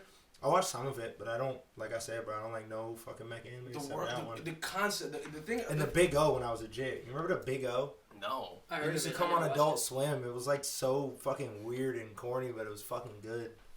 I know. Big O. It was only like a few niggas in the world that had mechs, but they were like colossal in this fucking world. Yo, how do we forget? We completely just brushed over Samurai Champloo. That's top 5 for me. Done. We're anime conversation over. Samurai Champloo is the best ever. Top 5, bro. I mean, we're biased because it's hip hop. Like it's so hip hop influenced. Beatboxing and shit. No, but who produced it? It was Nujabes. It's the same guy who did Cowboy Bebop. It's Nujabes and Fat Joe, right? I think it's Nujabes and Fat Joe. I don't even care. It was gas. Y'all ain't never watched that, huh? Nope. It's tripping. It's in what, 2 seasons? Maybe. Like 40 It episodes? might only be, it's only No 30 filler. Or 40. Is it on Crunchyroll? No, it's on Hulu. Hulu. Hulu? Good, and a good dub too. You can watch it on the internet though. I don't watch dubs. Ever? Even a good one? No. Fuck dubs. I will take a good dub. I only watched one dub, and I watched it on accident, and it was really fucking good. Which one? It's The called, Netflix one's it's called 91 Days. It was on Crunchyroll. It's about like this kid whose family was killed by the mob, and he's like trying to infiltrate them and fuck everybody up that was involved. Wait, what about Dragon Ball? You watch Dragon Ball dub? You watch Japanese? When I was a kid, I watched a dub before I knew I could watch it subbed. Yeah, I don't watch dubs. I multitask too much. Same. Subtitles are better, but that's the thing. Like when I'm watching anime, I don't want nothing else to be bothering me. Fair enough. So like if I have to read the That's subtitles, then fuck y'all. Like That's I'm impressive. not gonna answer shit. Like I'm involved in this shit, and I don't miss anything. The only issue with dubs though that bothers me, I like dubs if I can. It's censored. It's all censored. That and if they use the same fucking voice actors. The for same like 7 voice Bleach, actors. Bleach and Naruto have the same fucking voice team. Bleach, Really? Naruto, Dragon Ball, all of them. They use like this. Well, Dragon Ball has their set cast that they've had for like ever, but like all the other animes, the main 7 characters are all the same people. My Hero, all of it. Like all They're of using them. who's the fucking Naruto, the bug dude?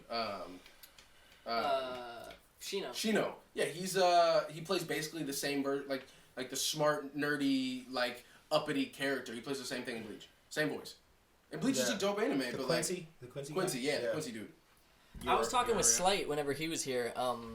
We were saying like I've noticed. I don't know how you guys feel about it, but with like villains in anime, I've noticed that villains sound cheesier in the dub than in the sub. Yeah, like they'll have like this stupid like businessman voice when like Corny, it's bro. fucking ominous. Or Killer Bee in Naruto is the worst. Oh, dude, I don't watch the Naruto dub, but yeah, that shit's. But see, I don't like Naruto's sub voice. I prefer Naruto's dub voice over the Really? sub voice. Really? Yeah. But goddamn Killer Bee, I will turn the sub on for all those episodes. That's the only thing that I can agree with. Like Dragon Ball, like Goku's sub voice is fucking. It's low key annoying because it's been the same girl playing him since he was a child. No. Like, yeah. So it can be annoying, but like you just get used to it. The worst voice in anime, and it's the dub and the sub. It's both of them. Asta, Black Star. what's that from? From, oh god, the fucking Grim Reaper one. Soul Eater. Soul Eater. Black Yeah. Star, that You high-pitched haven't watched Black Clover, huh? Uh-uh. The first like 7 episodes before they finally fixed it, Asta's voice in the dub and sub is like 2 times as obnoxious. It's Black Star? Yeah. Big facts. He's screaming the whole entire time. But it's Black Star's just up here the whole you fucking watch time! you watch Soul Reaper, you gotta watch Fire Force. Fire Made by the Force. same nigga. Okay. Gas. I don't love the So animation style. gas. I like the concept. I'm looking for worlds. Like That's how Fire Force is like futuristic fucking like it's based on firefighters. And Okay. like but the firefighters like can control fire. Like okay. they have like fire powers. There's different generations. First generation is I don't remember how that goes. Second generation is like they can control the fire but they can't create it. So like they have certain weapons that allow the fire to come out and then they can control it specifically. Everybody can control in a specific way. Okay. Third generation can create and Control. control. So like the main character has fire that comes out of his feet. So basically like he'll jump off. He can control the fire completely coming out of his feet. He can go whatever direction in the air, do ill shit, and like it's dope because the people turn into infernals. Like the number 1 leading cause of death is spontaneous human combustion. Oh, And that's when crazy. they combust, they turn into like these Fire, demonoid, fucking like the Skyrim, flaming the things. fire. Atronak. Yeah, but they're like there's a name for like What's that from? they're like from Skyrim. Never played it. But there's like the name for those like for, whether they're fire or water. Those like demon creatures that are created from an element. They're like made out of Atronak. ash. Atronak. That's the name of him. Atronak. Okay. So yeah, whatever it is. You might not pronounce it that way, but fuck it. So okay, do all 3 of you though? Do you have like a specific style? Because I'm this way. Like I really like steampunk and cyberpunk shit. Do you have like a style? You like of, Fire Force, man. Do you like a style of world specifically? Like, do you like medieval shit? Medieval, 100%. Yeah. Lord of the Rings is my shit till I die. Medieval shit. Your tattoos are so fucking hard. Thank you, bro. Like, I think so the same hard. shit though, like kind of like a medieval, like the aesthetic of magical it. type realm. Yeah, same. Like, Yeah, I'm all about. that's like wizards magic. and- Like Mad Guy, you would really like that. I'm sure I would. Maggie, Mhm. Whatever. Everybody says it fucking different, but that's really good. It's like based on like. It's not really medieval. got a bunch of like, them, it's right? not knights and shit. Yeah, there's like 3 different versions. One of but it's them's like like bizarre style, Sinbad. like yeah, it's like bizarre style, like back in the day, like Arab 6th century Persia. Yeah, like that's the my favorite style. The That's first my shit. Assassin's Creed game aesthetic. Mm-hmm. Tight. which is the best Assassin's Creed game. That's what I like. 2 was fire. The Ezio trilogy was solid. Yeah, so with 2. That started with 2. That was 3. There was 2. No, but I'm saying Ezio started with Assassin's Creed 2. I thought he was the third one. No help, y'all. It was the second one where you go to Venice and you do all that shit. There was the third one. I thought there was 2 with the dude in Israel. Altair was only like the first one. Altair was the shit though. Those games were fun. I didn't play them like that, but I fucked around on them. I only played 1, 2, and 3, and then one of the shitty. Oh, and 4, the Black Flag, the one with the pirates. That one was kind of dope. Black Flag was hard. Then I lost my save and I fucking never touched it again. They ruined it. Like, I'm a gamer when it comes to I want to play the Egypt one though. I want to try. I played the Greek one and it was too much. Like, one problem I'm having with games now, the worlds are getting too big. Like, which sounds crazy because we always want more. Okay, but did you see that game? It's fucking. I've only seen like 2 videos on it. And nobody really knows about it. It's like made by the dudes who made Assassin's Creed. Outlanders. Oh no. The one where you start off as a monkey. Sorry, I was wrong. You start off as a monkey and you have to like evolve. Wow. Like you have to evolve over like thousands of years. We were talking about an entirely different game. Supposedly it's supposed to tie in with Assassin's Creed eventually or some shit, which would be crazy. What? But like supposedly that's like a myth. It's the fucking like the Jupiter and Pluto, like the gods in Assassin's Creed that are like I don't fucking know. that give the actual like power part of it. I don't know. What is that? What are you talking about? So the concept behind Assassin's Creed, like the storyline, the underlying storyline through all the games, is that there was people on Earth before us. Exactly. And we were their slaves, and they like Lost Tablets of Inky, bro. They like they rose the monkeys up, and like inserted their DNA into us. Yeah, and so that's probably the beginning of that. That's facts. That's real. I was shit. talking about the dudes who made Fallout. The dudes who made Fallout New Vegas, who just made a new game that just came out or is about to come out. Because for 76, they were going to hire the same team that did New Vegas, the story team, not the animation team, but the story team that did New Vegas. New Vegas is such a dope story. But they were like, nah, we're going to go a different direction. So they said, fuck it, and made their own game. And it's called like Outlanders, and it's set on like a populated Jupiter moon. Oh. And it's like a terraformed Jupiter moon. It's fucking dope. But that game with the monkey, bro, like you have to like literally find out what plants are poisonous and like not eat them or you die and like have to restart. I think I heard about that. You have to like evolve over a period of years. You like just an inquisitive story. You like someone who's shit that like, and I like shit that where people like nobody's fucking done that shit, bro. Like one of my favorite games ever is like Minecraft. like it's like everybody else's least favorite Far Cry, but Far Cry Primal to me is fucking gas because I'm just a nigga.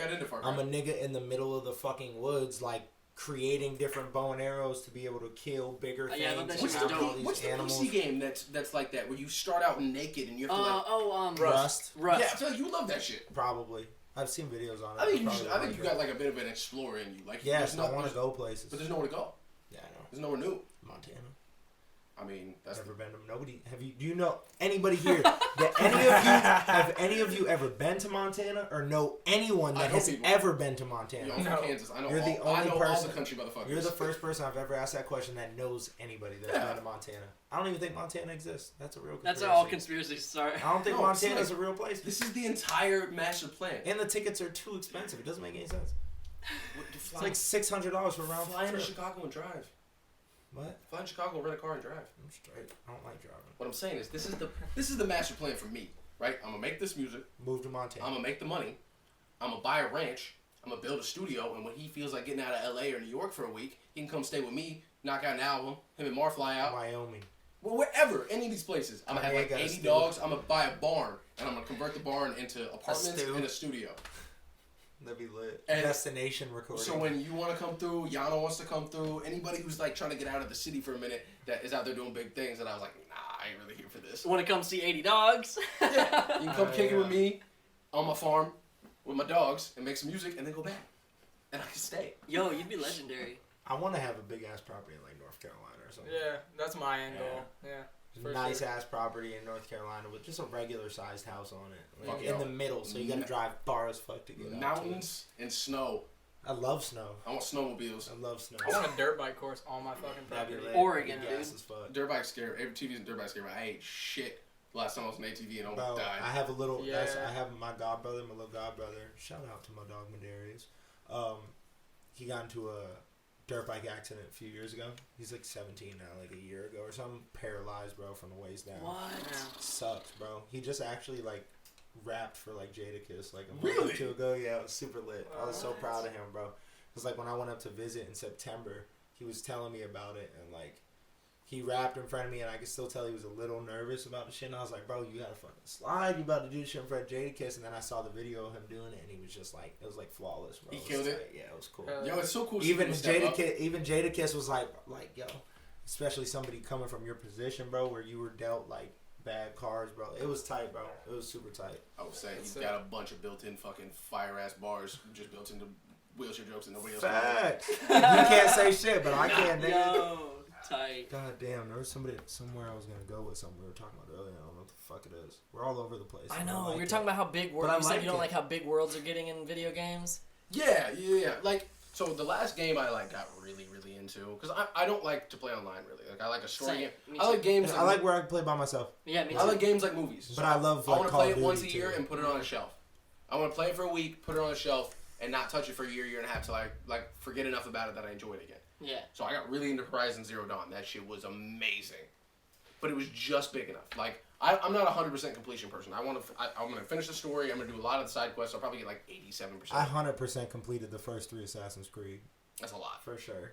So I'll do like 87% because I don't need to do some of these side quests. But I started Red Dead Redemption 2, and I was just like, I don't have the time. I got a job and Yeah. I only played online for like an hour. And I was like, oh, I'm kind of bored. I same. can't even cap. There's too much. I played online with my dogs too. We was doing mad shit, and I was like, this is mad boring. I don't. Same thing with GTA Online. I thought it GTA was 5. boring There's as too fuck. much going on. I thought it was There's too boring, much bro. going The on. game, the story was lit, but like online was boring as fuck. Halo to me. 1. That's what I want. I want But Halo 1. Halo 3 online was nuts, bro. Halo 3, my old roommate, one of my best That friends was the for years, Warhammer bro. ones, right? He was what? I don't know. No. That was Bungie. But No, with the Warhammers. That's the the Halo. gravity hammer. Yeah, the gravity hammers. Yeah, that was the gravity hammer, the swords, the Splazer, Spartan laser. My homeboy Jordan, bro, he was like top ranked in the country when he was like in 8th grade or like 9th grade. When It was you have nuts, time, bro. all Like, the days. they used to say that's how it was with like me, Mar, Austin Martin. You know Austin Martin, he's Yeah. a rapper from around Yeah. here. Me, Mar, Austin Martin, bro. We're Why like, is there so many rappers? that's what I'm saying. Right. There's We so were many like- rappers. We were like top ranked for quick scoping and shit in Modern Warfare 2. Like me and Austin played on like the #1 team for like a minute, and then What? Mar didn't really give a fuck too much about playing on a team, but he would always play with us like in scrimmages and shit. But like Austin's nuts still to this day. And I see every his fucking clips, Call yeah, of he's Duty, killing it. every Call of Duty, I'm willing to bet that there's nobody in Southwest Florida that could fucking beat that nigga at quick scoping, bro. Anyone, not a single soul, bro. It's disgusting. So much It's time to get good though. disgusting. See, but this game, like the new Call of Duty that just came out, instantly good. He was instantly fire at it. Like Yeah, it's because just you built it up at like, I would just get high and play NCAA 09 with Pat White and fucking run 99-yard touchdowns. I'd be at the 6-yard I line, suck at sports games, bro. hike, run back to the 99 with Pat White. That I was a good. cheat code. I was good at like 2K. That was a cheat I was code. good at like 2K 11 through 14. I was Or never good at 12 2K. through 15. I was that good was at FIFA. it. FIFA. I was solid at FIFA. Couple double tap the square button and line drive across. Ooh. NHL was my shit. Really? Never Yeah. played a hockey game Me once, either. bro. So fun. Me either. Sucks.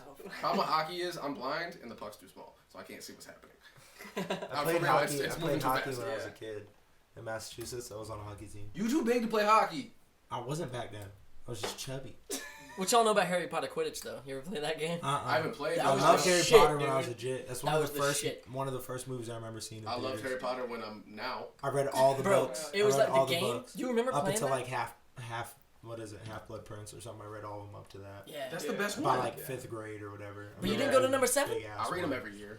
Dude, the last one. I I read remember Red what was the books. goblet? Was the Goblet of Fire the 4. big ass one that was like no, I think blue? Half-Blood Prince was Nope. the biggest one. Nope. Order of the Nope. Phoenix. What was Order the of big ass one that was Order of the blue? Phoenix when Sirius died. That's the blue one. The big ass one, The right? biggest I one. read that in It's 3rd grade, 800 or and 4th grade. 850 something pages. Yeah. It was burnt orange on the AR thing, and I had like the Yeah. highest reading level in my It my was whole burnt class. orange. I I had remember the the highest. color. I had the highest reading level, bro. I could This is read high 80 school AR level points. when I was in fucking You know what's funny though? elementary school. Every rapper bro. I talk to Oh, that's yeah. like a real, like a legit rapper, not like, you know what I'm talking about. Mhm. But like a real ass rapper, we were all like that. We was kids. Like the reading levels were super Crazy. Yeah. There's like an if you're drawn to rapping, you're drawn to language. Yeah, literally. Like the structure of words and shit. So like, that's why the reading level's high, because you enjoy.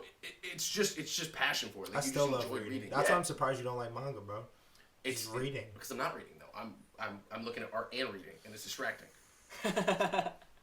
I'm not saying I'm right. I'm just saying I am. I'm so far ahead on like. That's why like I don't even care about when the anime comes out. Like I'm so far ahead on My Hero. I'm so far ahead on Dr. Stone. I'm so far ahead on Black Clover. I'm behind now because I just stopped reading it one day, and then like where I'm at in the anime is further. But like Attack on Titan, I'm so fucking far ahead that like I don't care when the show comes out. Like, yeah. I just get to watch it animated. You know what I mean? So, but do you just rent them all at the library? Fuck no. All the mangas? What the hell? Yeah, Read them for free online. Hey.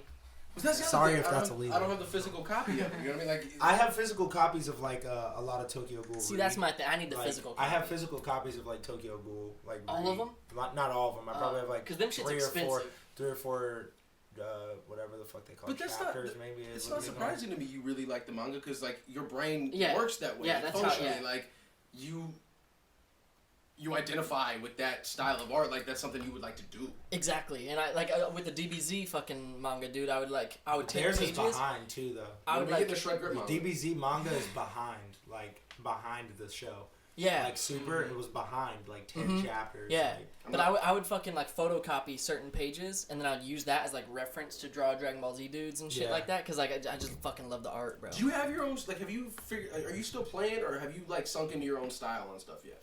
Like, if you were to do if you were about to make a Shred Grip create manga, your own characters. No, I don't even. I mean art style, really. Like, have you sunk into that yet? Or are you still? I have the still first. in the exploration phase of your art style. I think I'm still exploring, because like a lot of the shit that's mine is more like the dark shit, like Like that guy. Yeah, like that dude is just like something I came up with the hand. Fire manga with that art style though. But see, my thing, I wrote a novel. I've got a novel that I wrote, and I like animate. I'm gonna animate it and shit like that. So I have like hella sketches about like characters and the world I built and shit like that. And like, bro, I just can't wait to like start like getting it out there. Fire. Dude, it's a young adult fiction, so it's similar genre to like Harry Potter and like Chronicles of Narnia and shit like that.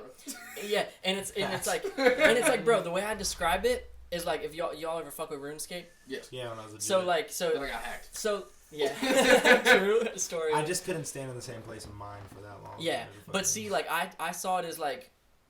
It's like Lord of the Rings. Lord of the Rings is so fucking dry. You know what I'm saying? Like kids don't really like Lord of the Rings because it's like a war novel almost. Good, though. Yeah, but it's like what I'm writing. I is just more... watched the first one like for the first time like last year. Audiobook's good too. Yeah, for sure. But I remember in middle school yeah. reading those. It was like almost like reading a fucking history book or something. Reading old English basically. Yeah, it's like so I dry love and shit, books. and My it's so favorite thing. deep that like I wanted to make something shit. that's more like surface level, more like interactive, more like relatable to kids. And so what I'm writing, it's more like it gives me the vibe of like RuneScape shit, where it's like it's kind of hard to describe without like explaining the story and shit. Well, elevator pitch, let's go. I know. I need to like get my mind straight and like write out a summary. But like it's basically these three kids, like this village is like the focal point, and I don't want to spoil shit because like.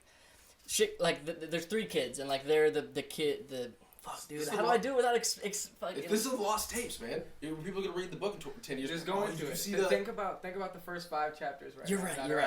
Let's just get okay. So story starts. I've got an audiobook on Anchor. So if you're listening to this on Anchor, fucking click over to Professor Shred. But anyways, so it's the Rock Village is the name of it. ROCKE. And these three kids, there's one kid who, he's like kind of like an outcast kind of dude. His name's Ardius. He's only got a dad. He doesn't have a big family. He just has his dad who's like a woodworker in the fucking village, like cutting, like a lumber dude. And he works with him sometimes, and he's like kind of on his own a lot. And he likes archery, and like he just does that in his free time. He likes animals a lot.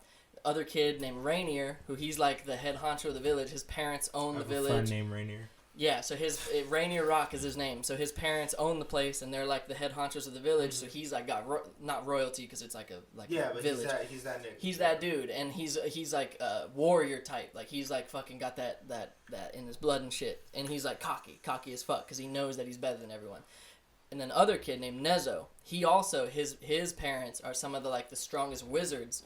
In like that realm, there's like the realm. The world is made up of realms. Bro, it sounds like you stole my anime, bro. So the world's made up of realms, and the realm where they live, and it's basically like country, like realm country. It's called Helm, and that's the name of the book. Is Helm, and the village they reside is Rock. That's a good name. So, yeah, so it's the three of them, Rainier, and they're not friends, but so the circumstances first lead them to working together. So the first couple chapters is like getting to know them each as like kids and like how they're different or whatever. Then He stole my anime. and then so I'll give the like Still am taking your cookies. Fuck you. yeah, so I'll give the fucking like little script right now. So what happens is in those first chapters, there's these like traveling merchants, like a bunch of fucking traveling merchants that none of them seen before, coming to their village, and they have like a merchant area in their village that's populated all the time, but not this much. So like it's so crowded in their village. Fucking up the economy. Yeah, exactly. And like none of them speak their language, and all of them have like weird symbols they've never seen before. So like that's weird. They must be like traveling from weird ass places. So they're just like they're going about their days. Build a wall. Build a wall.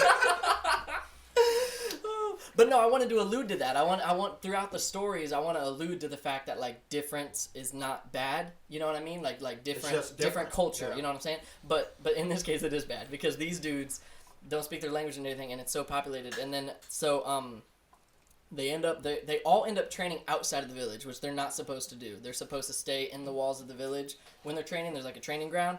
But that Rainier kid is saying, fuck that. These little, like, he, like, fucking smashes one of the training dummies to pieces. And he's like, this is shit. Like, I need more than this. So he's going to go outside the village. And Nezo, his parents are badass wizards, too. So he's like, I can go out there, too. Yeah. And then Artius, he was already out there in the first underdog. chapter. Yeah. He was already out there in the first chapter. He almost got killed by a fucking boar. Or no, not a boar. There's like, a dude that is referred to as the bounty hunter outside the village. That's the reason the kids aren't allowed out there. Because he poaches animals, but he also poaches kids, and he like, takes kids and sells them and shit. Jesus fucking Christ. So they're in the very first chapter. He also poaches kids. So in the very You said it so casual too.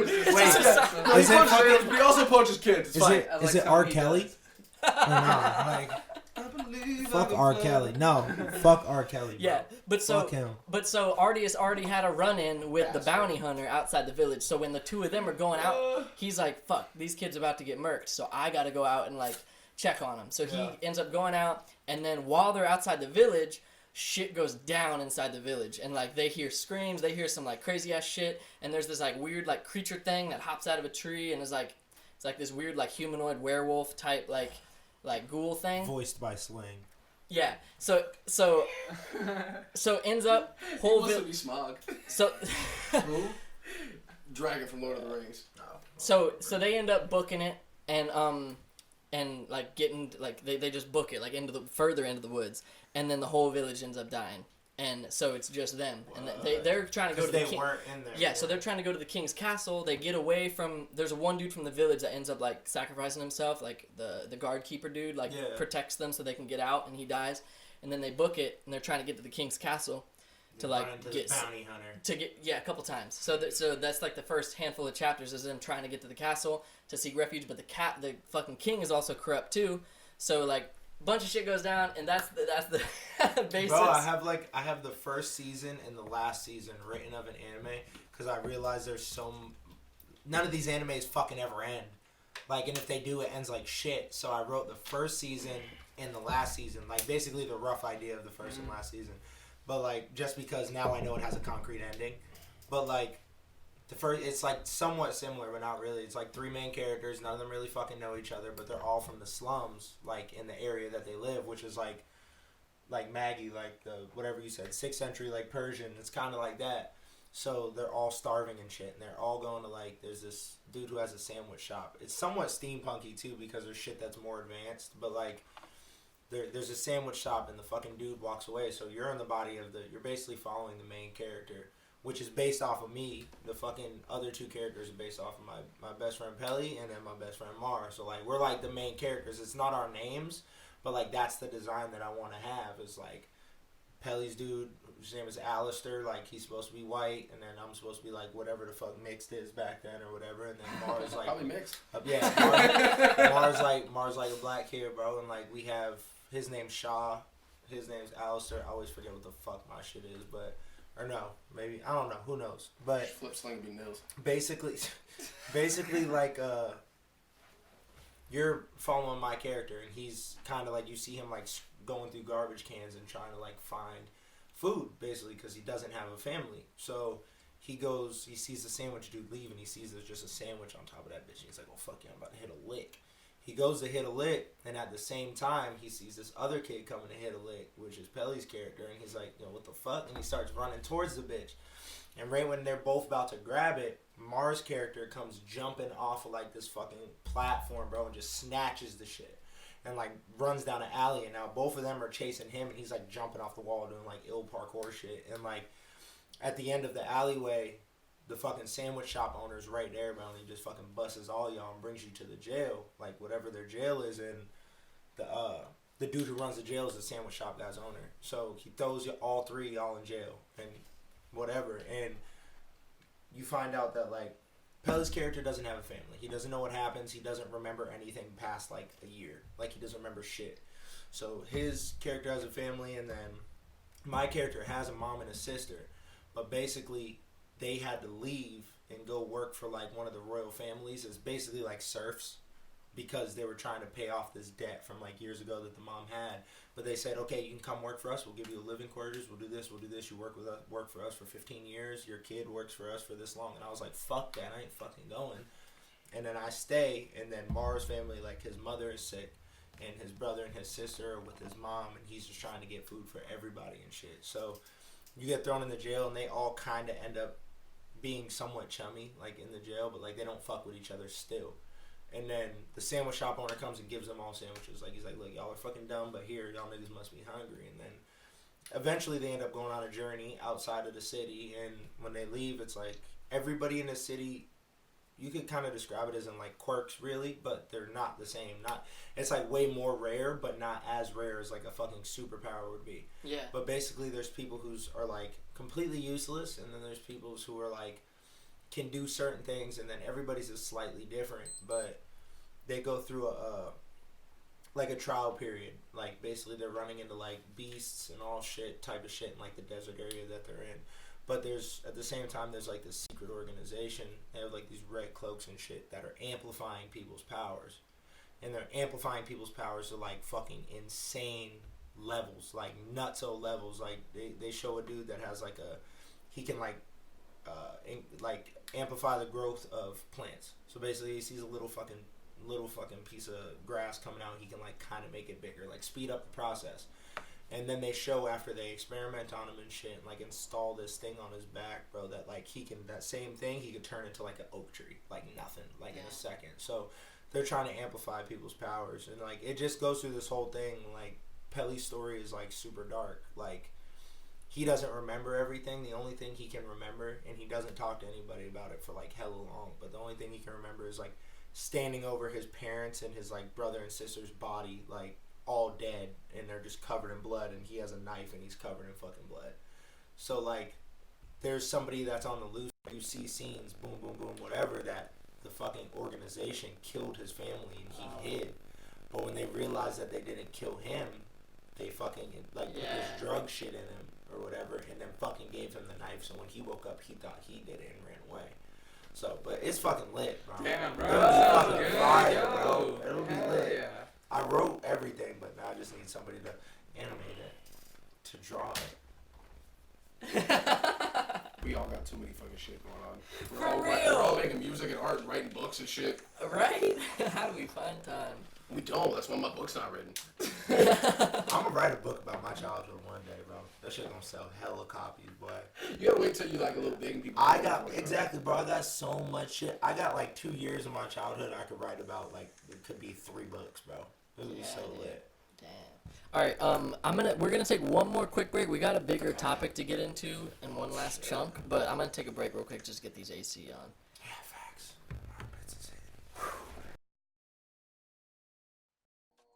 The City of Palms podcast is brought to you by Anchor. Have you ever thought about starting your own podcast? When I was trying to get this podcast off the ground, I had a lot of questions like, how do I record an episode? How do I get my show onto all the apps people use? How do I make money from the podcast? And the answer to all this is really simple: Anchor. Anchor is a one-stop shop for recording, hosting, and distributing your podcast. And best of all, it's 100% free and ridiculously easy to use. And now Anchor can match you with great sponsors who want to advertise on your podcast. That means you can get paid right away. In fact, that's what I'm doing right now by reading this ad.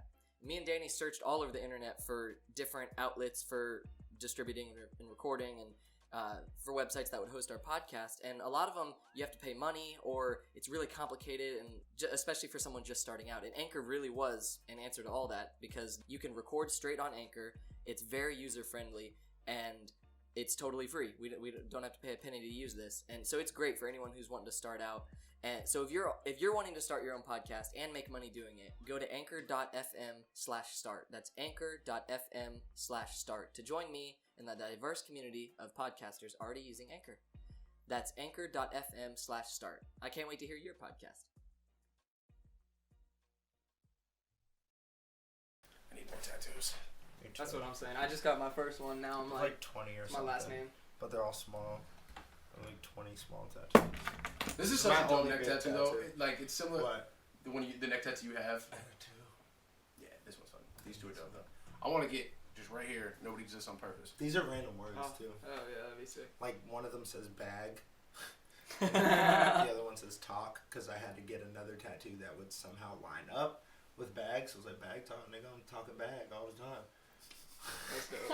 I'm speaking. I'm talking about the bag. Because I just thought bag looked dope in kanji. I was like, I need that. Like, I need that tatted. Kanji's got like such like a cyberpunk aesthetic to it.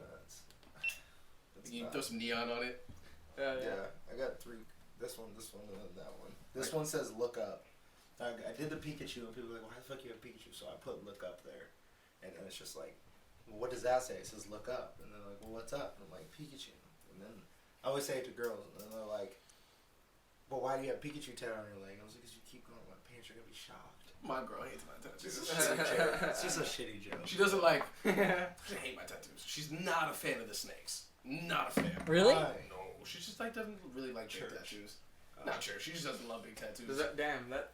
Yeah, he's got a whole chest. Are we back on the podcast right now? Yeah, we're on. I went on a date last night. That's it. That's all I wanted to Let's say. jump into that. You want to talk? She's cute. She's cool. About it. Hopefully she's listening and know that I had a good time. Tight. Pretty good time. And if you didn't, those are the fish in the sea. But she's cute. Where'd y'all go? She's like downtown Fort Myers and chilled and shit. Tight. I haven't been on a date in like 5 years. Well, I'm lying. I had a girlfriend like 2 years ago, but I don't go on dates. Like, that's not something I do. Yeah. And I don't really know if it was a date either. Like, I don't know if I would count it as a date. We kind of just went out and had drinks, so That's a date. I guess. Did y'all laugh? Did y'all have fun? Well, yeah, we both know that we think the other one is attractive. Like, we both know that. There's a date. Is this live? We're live. What the fuck? She's just texting me. we're not I saw you on City Palms talking shit. I'm not talking shit. It'll be nice. She just says they ain't gonna be She's number been sitting two. waiting this whole time for Sling to say some shit. Was that what the Druber thing was about? I said I got a Druber because I had him drive me downtown so I could get fucked up. Yeah. Hell yeah. Definitely got fucked up. So the last thing that I wanted to talk about before we wrap it up is the Illuminati, bro. Y'all got any thoughts on the Illuminati? Because I don't know shit. Descendants of Enki from the lost tablets that predate the Bible thousands of years, that the Bible based 90% of its shit on, is from these tablets. So you think there's celebrities out there selling their souls to gain to I get think fame? there's regular people out here selling their souls to just be alive. Like, so a lot of people don't know, like, when we speak, like, we're casting spells realistically, like in the way that it works. Like, you think about it, you answer the phone, you say hello, like in Latin, hello converts to like oh hell. Like you're literally talking in like demonic language, but like speech and shit is just scripture to like write spells. So basically, like every single day people are like accidentally selling their souls and shit. Like I think. So do you mean that in the way that like the words are formed, or do you mean that in like manifest destiny, like what you say is going to be put out there and could happen? Kind of, sort of like when you talk about certain shit and say certain shit, like you set yourself up to be put in certain situations. You know, like when there's like those rappers that rap about street shit and getting locked up. Current, like present tense, they always end up getting locked up. Kodak got 4 years today. They always end up getting locked up again. But when they talk about it in past tense, they normally seem to get out of that situation. Look at Gucci. Yeah, I can live it. Look at Jay-Z, bro. He rapped about the shit he did, like most of the shit he did do and he's out of it. Even though most of the time he was talking about what he did do, he was still doing it. And he was also talking about the things he was going to do, which were not criminal. Words have power. Like, words have hella fucking I believe power. that, yeah. But selling your soul and shit, do I think there's people selling their soul? Yeah, but I think it's a lot more scary than when people, like, think. Like, I had a nightmare the other day about selling my soul. Like, Tell me about that. yeah, bro. I'm in my car going to work in this fucking nightmare, and it feels real as fuck. Those are the worst. It feels right? super real. Like, I don't even realize that I'm in a dream. Yeah. But, like, the way that I'm going to work is, like, opposite. So it's like I'm driving home from work, but I'm going to work in this dream. And it's dark out, and I'm driving, and then all of a sudden I just hear, like just one guitar string behind me. And I'm like, what the fuck is that? And, like, I, like, slouch into my seat. Like, I lean all the way back, put my feet up on the dash and shit. My hands fall to my side, and I can't move. And all I can see is, like, the top half of the glass in my car and, like, the steering wheel. And I can't move, and then all of a sudden the guitar starts playing, and my car starts driving by itself and, like, erratic as fuck. And then all of a sudden I hear, like ill-ass guitar playing. Like, shit sounds insanely fire, like, but it's so fast and intricate, like, a human couldn't fucking do it. So, Some devil went down the Jordan. yeah, I was like, just some thinking. crazy-ass Violin shit, bro. comes in. Like, times two, bro. Like, it was, like, nuts.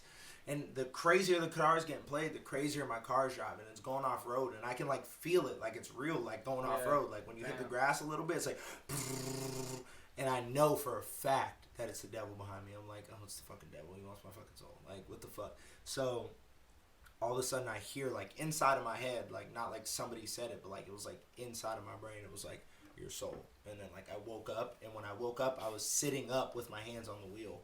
And I was like, what the fuck? Like, bro, it felt so real. Like, and I looked, you know, they say, like, 3:33 a.m. is, like, the devil's time. That's what they say. So I'm like, dude. This is the second time you said this to me? No, I've never heard of that. Y'all have heard of this, right? Y'all have heard of that? Have y'all heard of that? 3:33 being the devil's time. Okay. He was like, I don't know that. And I'm like, dude, yeah, man. But, so, I look over at my clock and I'm like, oh, fuck, good, it's 4:38. Like, awesome, I'm a little late for work, but whatever. Like, it's 4:38. And then I was like, fuck, let me see if my boss called me. I look over at my phone, it's fucking 3:33 a.m. My fucking clock's an hour and 5 minutes ahead, bro. And I was like, what the fuck? So, like, in my head, like I said earlier, I'm not religious, I'm agnostic, but the one thing I've always believed in that's tied to religion is the devil. I don't know why. I've always believed that he's here to, like, fuck people up. So, like, I don't know if it's because it's bad and there's more bad in the world than there is good. At least from my eyes. So, like, I would completely disagree. I see good shit every fucking day of my life, and it's little shit. Like, people, life sucks, dude. Being alive is not great. Like, it's not the best. No one chose to be here. You didn't ask to be here. We need a baker at Kacey right now. No, I'm cool. I like my life. But you see people being shitty all day, every day, like, just driving like assholes or being shitty to the lady at the Publix or whatever. But the next person sees that and, like, goes out of their way to, like, make sure they're nice and, like, make sure they balance that out. And I think everything's like a give and take, and it's more, I don't know. I'm a very, very non-religious, like, I don't know if the Illuminati's real. My opinion is no. But again, I could be wrong. I could burn in hell forever, and y'all could laugh at me from heaven. It'll be great. But I just, like, I don't know. The Illuminati for me goes back to the origins of it that I know, which are the Enlightened Ones, which is a group of people that were trying to pursue intellectual pursuits during the Dark Ages and, like, move that forward, and they had to be secretive about it because they was trying to be, like, you could be killed for thoughts like that and leaning towards science instead of religion and things like that. So the Illuminati translates to the Enlightened Ones, and that's why I see them at. And I don't know if there's, I rarely believe in conspiracies, and it's mostly because I don't think people are good enough liars, and I don't think people can keep secrets well enough. Yeah. And I think if Illuminati's real, we'd know by now, because people can't keep their fucking mouth shut. Yeah, and I always think of how many people it would take to keep that concealed. Yeah, I think what people think the Illuminati is something different. Like, I don't think they're called. Yeah, I don't think they're called the Illuminati. I don't think they're called whatever they're called. You know, we wouldn't know what the fuck they were called if they were actually. We don't think Jay-Z out here selling his soul just to be famous. But I think the Illuminati, like, what it would be is somewhat of a secret society, but it's like there's families that have been involved with shit for so fucking long that there's no way that they don't like fuck with each other. Secretly. Yeah. And I think that that's what it is. It's like the biggest powers in the world that all fuck with each other, and they all set shit up in their favor for the future, for more generational wealth. Which is what the thing is, which is we can all say we do the right thing and like spread the wealth and not do that, but especially if you're a family that was structured and gathered that power in the 1800s. Exactly. Our families would have done the same thing. Sling at the head of his family as a We're robber gonna be baron lit. in 1890 running the railroads. He's gonna lit. set his family up for the future, and he's gonna teach his sons to do the same thing. shit. And at a certain point, until someone breaks that cycle, you've just got a bunch of hyper powerful families. And then you've got new money like Bezos. Bezos is new money coming in here. Compared to these other niggas, like, we all look at him like, holy shit, that nigga's rich as fuck. But there's these families that have been around for 200 years that are like, this nigga is a fucking peasant. Like, their wealth is spread. His is concentrated among himself. But he's talking about these families that are like the wealth is spread and overall. Plus, they're structurally intertwined in things and doing the same thing we would do at that level. Where even if we think it's the right thing for the world, it's not good to tell the masses that, hey, by the way, I moved this money to this place at this time so I could affect the price of this so we could keep this country doing this. Like, they're not going to say that because you're going to scare the shit out of people. you ever talk to somebody and they tell you, like, you ask them a question, like, let's say it's about business, somebody you know that runs a really successful business. You ever realize, like, when you ask them, like, they always give you some, like, bullshit story or, like, hard work, like, Yeah. bro, they can't sit here and reveal everything they ever did because they know you're going to tell somebody and they're going to tell somebody and then everybody's going to be in the same position as them. There's a book. What's that book called? The Secret. Like, there's a book called The Secret. Oh, the like, Oprah's book? Not that, no. Or the Oprah talked about all the time? It's like, not that many niggas have ever read that book. Because it's secret. Like, it's just like, there's books out there that explain this shit to you, but they'll never get, like, major publication or, like, major fucking widespread acknowledgement because that's not the point of those books. Like, there's... I think that the Illuminati is just, like, something that somebody created to distract people for what really is going on behind the scenes. Straw man to like yeah, it's like fucking beat up on that, question that, ask this. It's like the same thing with a lot of shit that they do. Like, it's like, what did Denzel Washington say? If you don't watch the news, you're uninformed. If you watch the news, you're misinformed. Like, it's you know, there's no way to get the right information. So is it better to get the wrong information or not get the information at all?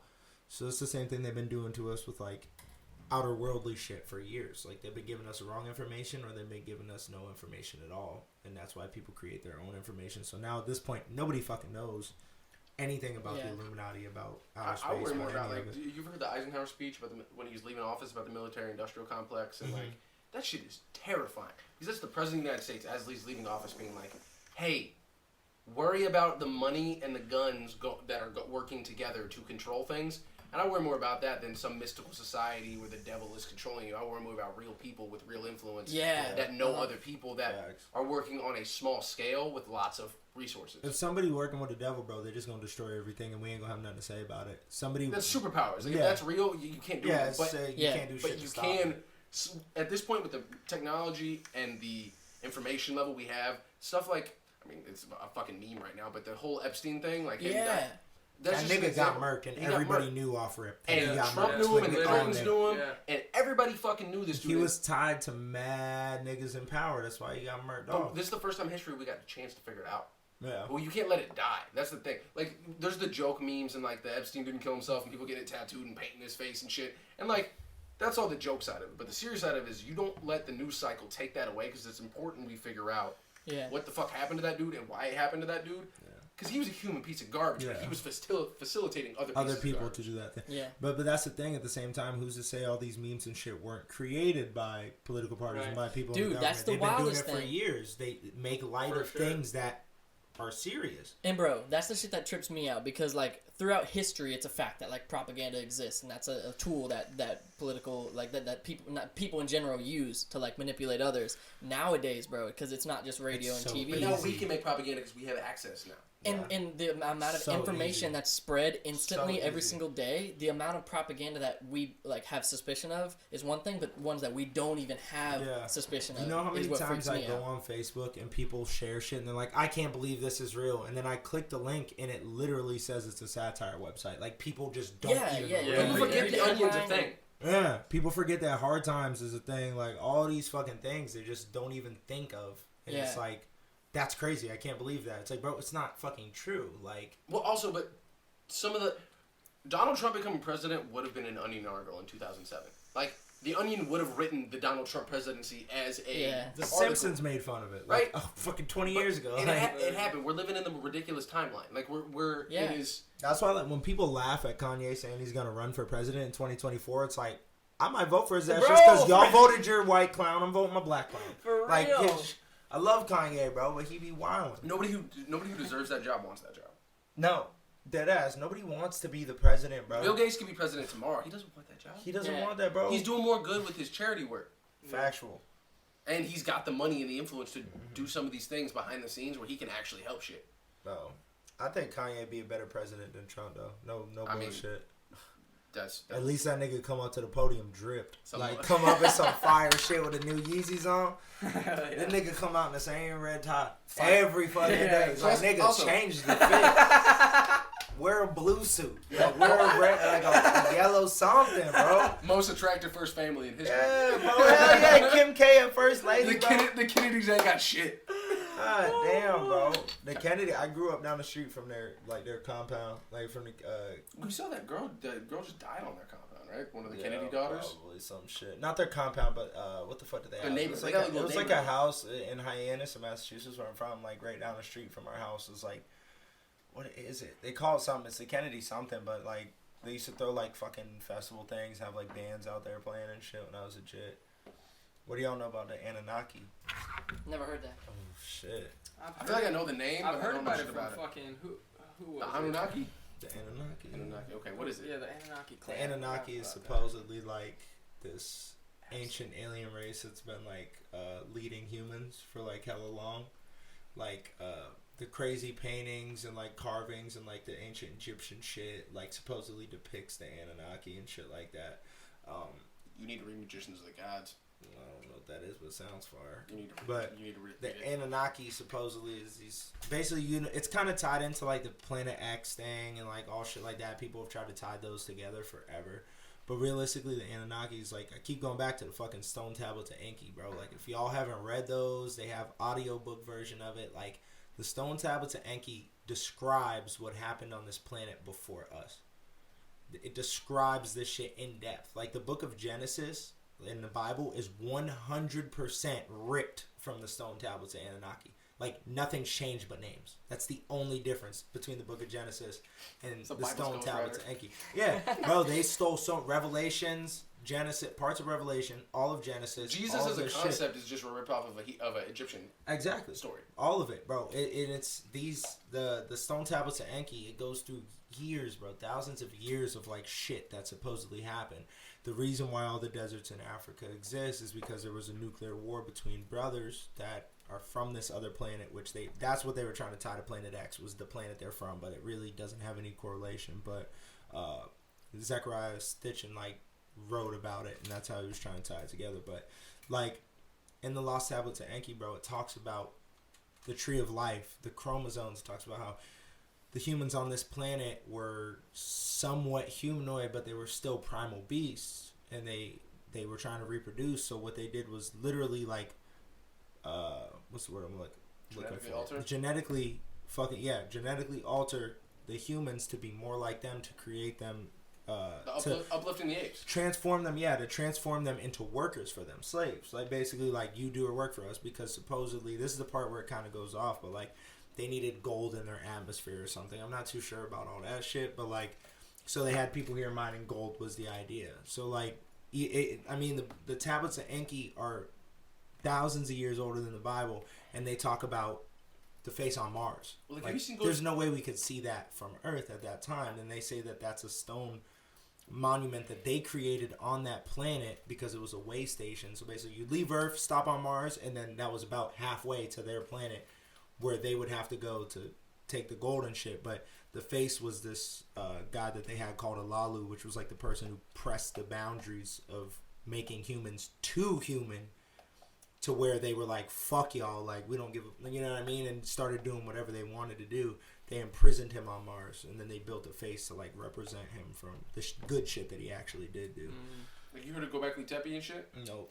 So like, I will check out the the tablets of what? The Lost Tablets of Enki. Lost Tablets of Enki. You need to read Magicians of God. Look up Göbekli Tepe, and like megalithic structures from 14,000 years ago and shit. And we're pretty sure like a bunch of shit's coming out how human civilization is a lot older than we think it is. Like if you talk to mainstream science, then hunter-gatherer society ended like 6,000 years ago. The pyramids are only 6,000 years old, but all this new evidence is showing the pyramids are like 14,000 years old. Yep. Göbekli Tepe's 13,000 years old, and it's in an area that supposedly hunter-gatherers lived in. At that point, hunter-gatherers wouldn't have the resources to build these massive mega structures, and they have high-relief carvings into these pillars, and high-relief is like a third level of art form. High-relief is when you carve the pillar where the sculpture's lifted off instead of carved into, which is a much more difficult, like, higher level of art, which means we should not have been able to do at all back then. Which you need resources to sustain that, and there's all these stories about these basically they'd be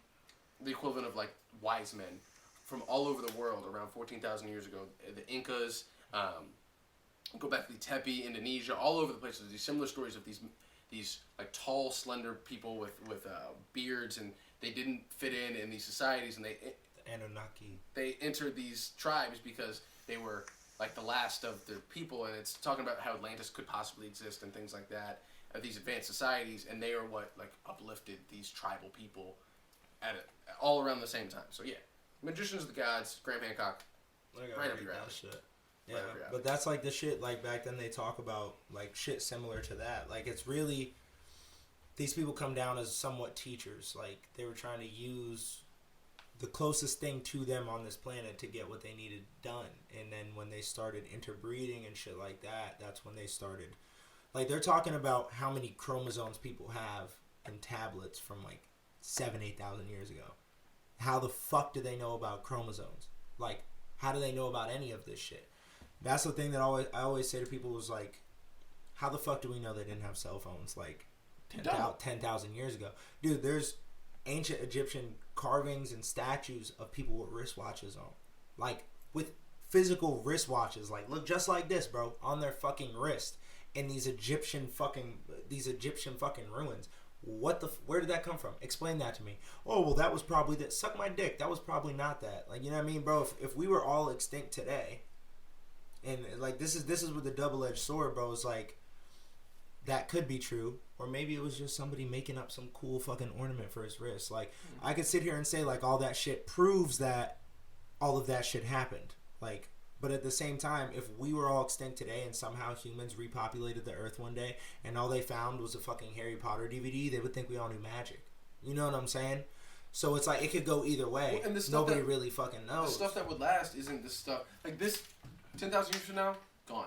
Doesn't exist anymore. Stone carving, still here. Right? So you can't do this on stone. And if you did, the paint would be gone, but the stone would still be there. So anything carved, the primitive versions of everything stick around because they're more durable. But anything advanced is hard to. This phone's gonna break down in 10,000 years. Yeah, it's not gonna exist. Less than that, probably. But stone sticks around, so we just don't know.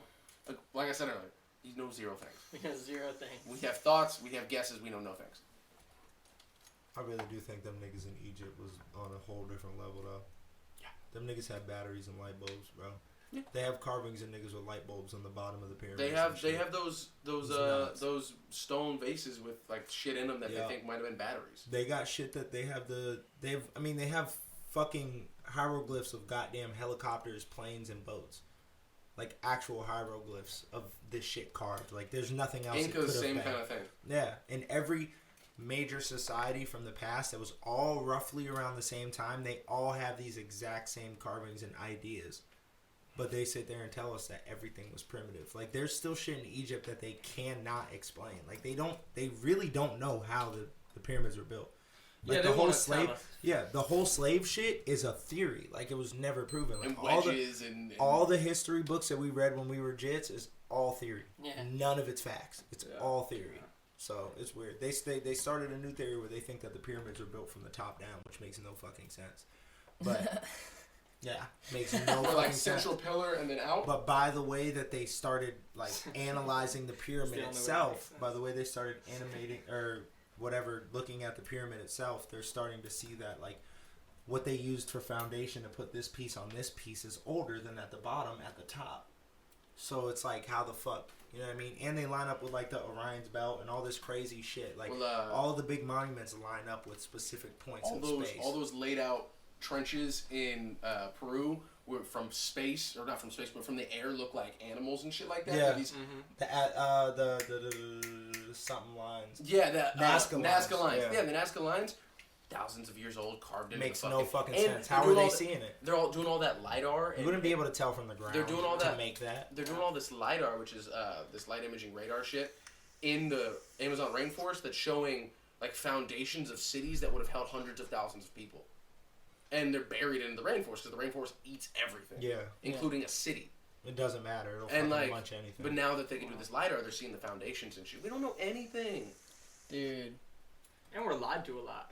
Yeah. And we're all talking about stupid shit on Yeah, bro. They don't give a fuck, bro. Imagine how much everything would change if time travel somehow like a thing. Time travel to the future is technically plausible. That's what I've heard. I've heard that We wouldn't know if time travel was possible because somebody would already be here. Yeah. Because like it's just you have to have a time machine to go back to. Mm-hmm. See? But this is the way I always think about time travel.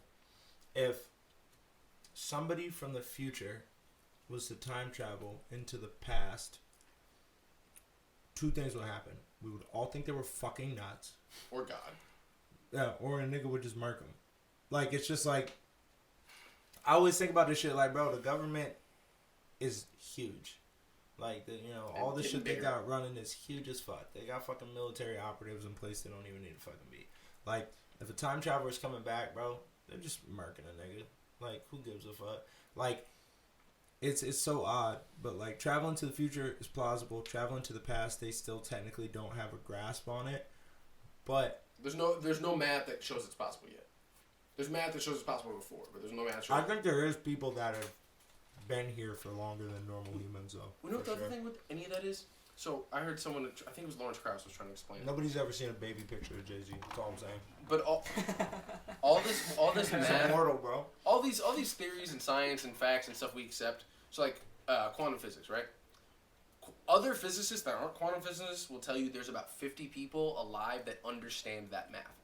Other physicists will tell you, I don't understand this math. There's like 50 dudes. Mm-hmm. We are all smart people. We are not that fucking smart. We do not understand quantum physics. There's no possibility for us to understand quantum physics, so we just have to take their word for it. Well, them quantum physics niggas don't understand the streets neither, so fuck. It's fair. I don't understand the streets either, though. So. I'm not in the streets, but I understand them. I am in the cul-de-sac. It is fine. It is fine. AC's I'm on and chilling. we're good. Y'all want to play flashlight tag? We can do that. Bro, the streets is weird, bro. The streets work like the government and the police, bro. Except the opposite. Like, the police just a big-ass gang. That's all they are. It's just the biggest gang in America. With It's shitty fucking training. police force. Yeah, same thing as the streets. There ain't no training. Like, it's just... I got Just a paranoia homeboy. and guns. I got a homeboy that's a sheriff that be telling me some fucking dodgy ass shit about the fucking. Bro, the first time I got arrested, I was 15, and I've never been arrested. Knock on wood. Is this real wood? Yep. and I got Does out. particle board count as wood? Actually, yeah, it's particle board. Oh, skateboard. So Skateboard, I was 15. I may have been 14. I was like a freshman in high school, and like we got out of the car. I was right in front of my house. I was getting dropped off, and the cop that pulled us over, like I was there getting dropped off, and my friend was like looking to gut out like a cigarello, and he's like looking for something to put it in, and since he had that little like light on or whatever, the midlight. Were the you cop on your property? No, I was on the road. Oh, okay. But like, so the cop pulled up behind me. I'm like, shit, hit later, y'all. I'm going inside. Like, I get out.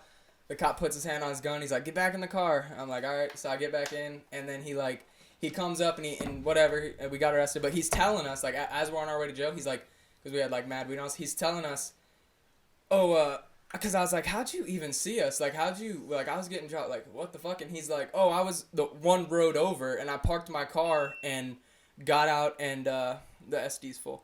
And he's like, I parked my car, got out, and just watched you guys. I watched you guys sit there for like a couple minutes, wondered what you're doing, so drove my car over here and parked around. And I was like, I was like, sus, bro. Like, you were watching us. And then Fast forward like a year later, a couple months later, I get pulled over again. Same nigga.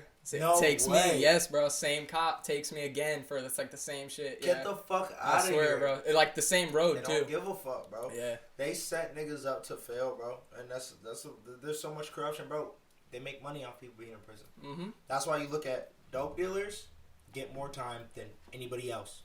Like there's dope dealers in there longer than murderers. Like scammers get less time. Like scammers get like 2-3 years. And they stole $60 million fucking dollars, and they're getting 2-3 years. But they know that the time that they can give somebody for scamming isn't as long as the time they can give somebody for dope. So they'd rather have the scammers in and out that bitch and arrest more people that are selling dope, because somebody going to dope or going to prison for dope, they're going there for 20 years. They're going to make $1 million off you in them 20 years, guaranteed. Punching license plate, whatever the fuck you're doing. Traffic violations are human ATMs. Yeah. For the police Big department. facts. Yeah. Bro, like, I just watched a video of some dude that stole $120 million in the span of 6 years, like robbing banks and shit. He only got 12 years in prison. And some of these hackers and shit, they just get hired. Yeah. They just get hired. Good. That's your job interview. Good job. It's nuts, bro. Like, it's forcible nuts. Like, hiring. because they know they can get a bag off you. They're Yeah. all about, like, most of these prisons and shit. That's why we need prison reform. Like, most of these prisons and shit are just privately owned. What the fuck? Privately owned prisons that's auto scam. Do you know there's prisoners fighting the fires in California for $3 a day? Yep. Bro, they have people. They have them doing everything, making jeans, making fucking punching license plates, doing everything. And fine, they don't get paid well when they're in prison. Fine, but when they get out, because they're felons, they can't become make money. firefighters. Yeah. They get trained to become a firefighter. They can't become firefighters. Bro, prison. You're sent to prison to do two things. Sit. To learn. Well, this is what it's supposed to be for. To figure out what you were doing was wrong. Basically, like them institutionalizing you to show you you're not supposed to do this, whatever, for you to get better, for rehabilitation. That's really what you're supposedly going to prison for. Mm-hmm. Then why, if I do something and I served my time for it, right? Why the fuck when I get out am I treated like I didn't serve my time for it? Like, Can't vote, can't that get a doesn't job, make any can't find a sense. place Like, to live. you send me somewhere, it's like rehab. If I get on dope or something and I go to rehab and I come out, I'm clean. I have a clean slate. I'm not on drugs anymore. So I can still get a job. I can do this. I do that. So how come when you go to prison, you don't come out and are able to do what you want? That's why these people revert back to doing the same shits, because that's their only option yet again. And they know that. So they let them out, don't let them get a job, keep them on probation, having to do this and that and this.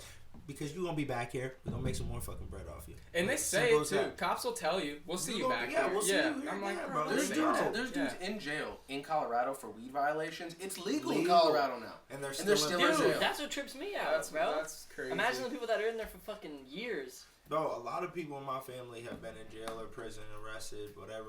Like, and it's like, when they come out, bro, it's like some of them, not all of them, but when my stepfather came out when I was a kid, and I remember, like, bro, it was like he was a primal animal again, bro. Like, he came out and was just acting a fucking fool because he has freedom. Like, dude, you're locked in a fucking cage. And he was in and out of solitary confinement and shit like that because he's fucking fighting niggas and all that type of shit. But, like, prison is just like a fucking it's like a zoo, bro. It's like a human zoo. They feed you like fucking garbage. Like, you ever seen a lion that's in the fucking zoo? He's a pussy. You let them. If you get killed by a zoo lion, you're a pussy. By the way, like, dude, you can't even. Come on. How do you? Prison. It's wild, bro. Prison works. It's proven over time. Prison systems work one of two ways. Either you work on the Russian model, which is cool and horrible, and their recidivism rates are super low because your first offense for fucking anything, you're in Siberia for 3 years. Second offense, 10 years. Third offense, life. Doesn't matter what it is. So you go to Siberia and work for habitual offender law. They got that in Massachusetts. But you go to Siberia for 3 years and do hard labor, you're not going back to prison. Never, if you can avoid it. The other way, but we don't want to do that because this is America. We don't do that to people. The other way it works is actual rehabilitation, weekend prison sentences, classes, job training, and psychological Which they therapy. never fucking do anymore. In America, middle grounds it for profit. So we're in the middle. We're not being horrible, like destroying people as humans and making them do hard labor in the middle of Siberia. We're also not helping them. So they're just sitting in these fucking cages, stewing and getting worse. Yeah, bro. In some prisons, a pack of cigarettes is like $20 to $100, bro. Like, damn. Bro, you wonder why you hear so many horror stories in prison about people fucking each other up, people killing people doing shit like that. Like, it's like, bro, niggas that's in there locked in there for life. Like, you think they really give a fuck? Some of them take a route where they they Find start God or realize, whatever. find themselves, you know. But then there's a lot of people in there that's just like, fuck it, I'm in here for fucking life. I'm gonna do whatever the fuck I want for the rest of my life. And so you got niggas that come out here, bro, that are fucking like the hardest niggas on earth, bro, because they've been sitting in there in the Bing with like fucking niggas who murder niggas for a living and are never getting out, and they have to survive with them same motherfuckers. Like, I don't know. That's why I stayed my ass out of trouble, bro. Fuck that. And that's where we go from conspiracy theory to conspiracy fact. Because that Conspiracy fact.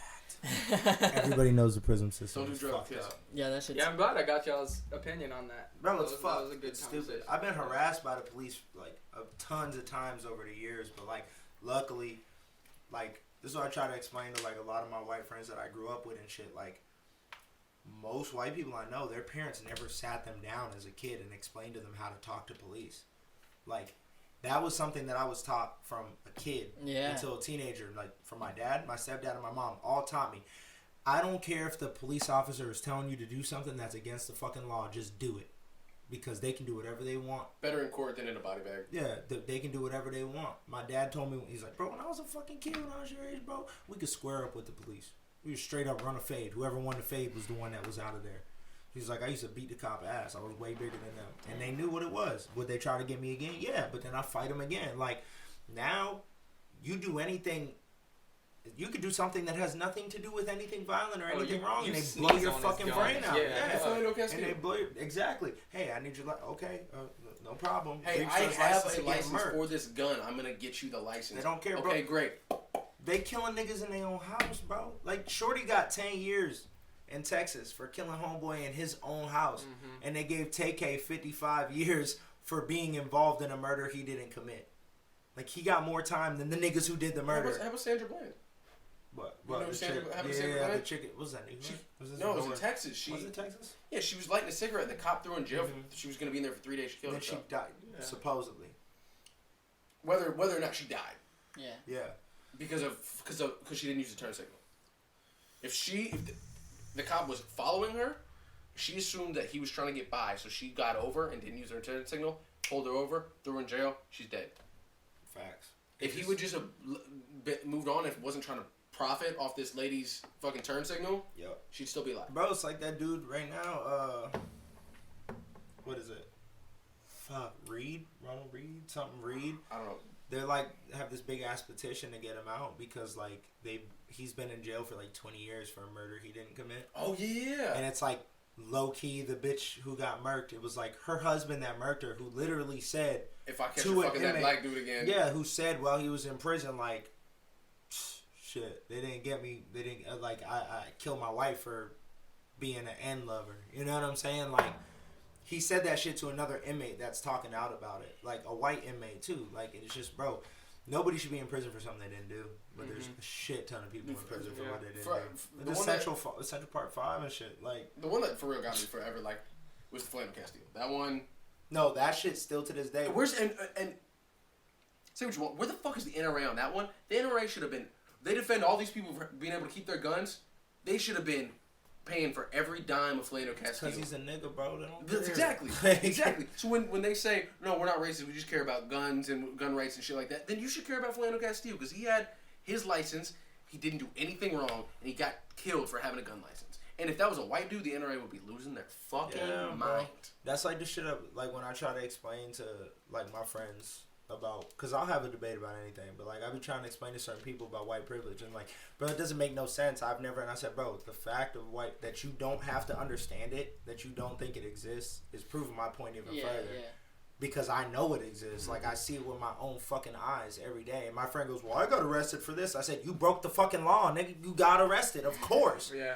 Then how come when homeboy, like one of our other friends, how come he got arrested? How come he got put in jail? How come he did for something he didn't do? For something that the person that he was with did, and they didn't go to jail. That's a little odd to me. Like, they're white. They didn't get arrested. He's black. He did get arrested for doing the thing that the white person did in front of the police officer. How the fuck does that make any sense, bro? Like, I got a cousin that was killed by the police in Massachusetts, bro, like when I was younger, for literally doing nothing wrong.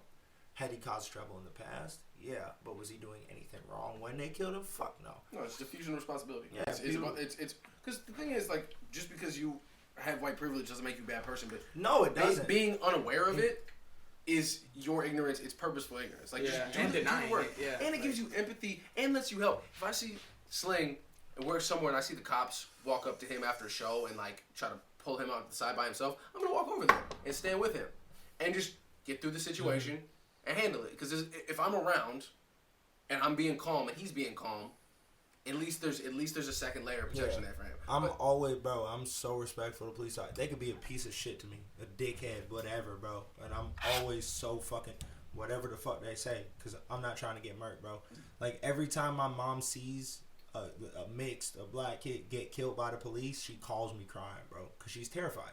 She's literally terrified that one day I'm gonna get murked. Like, thank God I don't ever have to deal with that with like my kid, because she looks white. Like, but just thinking of like from a parent aspect, like if my son was black, like what the fuck, like I'd be terrified every day. By the time he's 15, 16, I'd be absolutely terrified every day he walked out of the house, because everybody knows you're gonna die. Like, everybody knows somebody's gonna die at some point in life. Somebody you know that you care about is gonna pass away.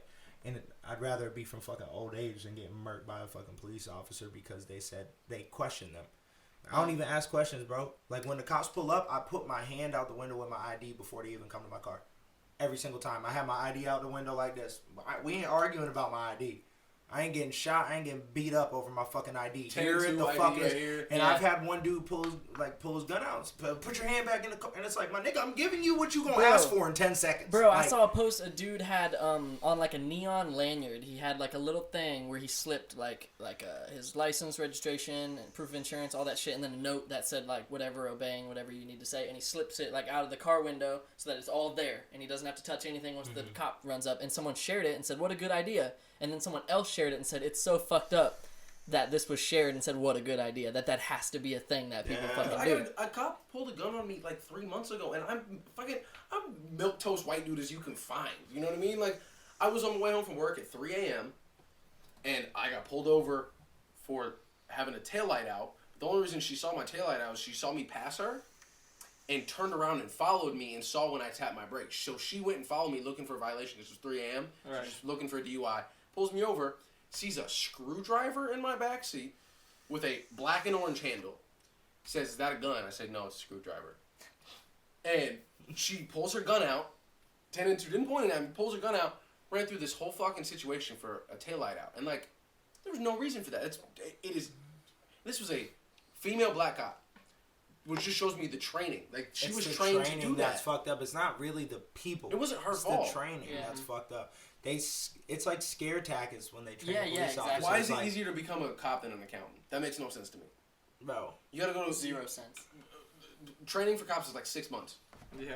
You gotta go to school for 8 years to be an My accountant. homeboy that's a sheriff said, dude, like, there's so many people that I was in the police academy with that should not have been able to be cops, and they're cops. Yeah. Like, he's like, but people out of shape, people that aren't that fucking smart, people that clearly have a prejudice towards other people, people that really don't care about actually forcing the law, and people, you know what I mean, people that are just kind of like laid back and really don't give a fuck about. But like, bro, like, I've met some really good cops over the days. Like, I got a fucking cousin that's a cop in Massachusetts. Like, he's cool as fuck. He does what he should do for his fucking job. But then I met some horrible fucking cops. Like, I've met people at the bar that are acting belligerent and acting like a fucking piece of shit, and then I find out they're a cop. When they're trying to fight somebody at the end of the night, and the nigga throws a punch on him, he's like, oh, you're insulting, like, arguing about fucking, it's like, bro, you starting to fight with a nigga, and then you gonna pull the cop card after he punch you in your fucking mouth. Like, it's cuckoo, bro. Yeah, dude, it's fucking insane. But, dude, we could talk all night. For real, I think you said 3-hour podcast. We're nearing that point. Hey. Literally, I think we're at like 2.5 hours or something like that.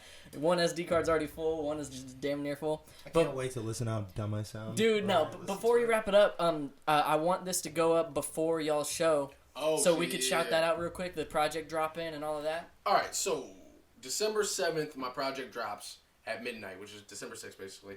And me, Sling, Slight, a bunch of the other backhouse artists, Ike, Hey. Last Minute, Tyler Morrison, XMVIX, Wonder Why, myself, Sling, are all doing a big show at Millennium Brewing on December 6th. There's going to be food trucks and vendors, and it's going to be fucking crazy. It's free to get in. There's literally no reason for you not to come. It's free. The show's free. It's free. Wow. There's I'm beer, gonna be there. Millennial. He's gonna be there in crutches. Yeah, I'm gonna be there on crutches selling my art, motherfucker. and it's gonna be all new music and a bunch of people I know you guys have wanted to see perform forever. Because that's not me. I mean, Sling and Slight and Ike and Last Minute and Tyler and X And Kacey. And Casey, but like I'm out here And all the time Wonder. doing shit. And Wonder. And it's gonna be a really dope ass show. So please come out. I would Bro. appreciate it a lot. It's gonna be super lit, man. Hell yeah. It's gonna everyone be like go out. insanely You are fucking going lit. this time. No, I'm You definitely are going. going. It's gonna this be time. so fucking. It's gonna be the best show in Southwest Florida has seen in like years, guarantee it. Facts. It's gonna be nutso. Yes. Hell yeah! All right, and then also, I don't know if I'll put it in the ad break or just the Patreon, but we were freestyling on the ad break, and that was fun as fuck. So we gotta have you back. We'll have y'all back. You guys are the only returning guests so far. You guys are the only people who've returned. I want 3 The for realest too. The realest. For sure, yeah, we'll have you back. Y'all just killed the City of Palm Cipher first and foremost debut. All right. Anyways, you got anything you want to say, Danny? Let them know where they can find us. Yeah, y'all can find us at City of Palms Podcast on Facebook and Instagram. We're on all streaming services for podcasts, YouTube. New episodes up every Monday.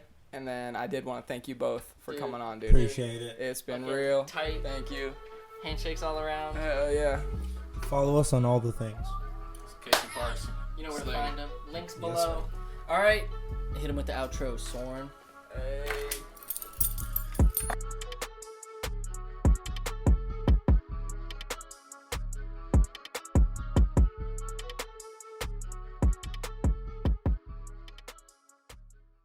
Maps are racist. And then you.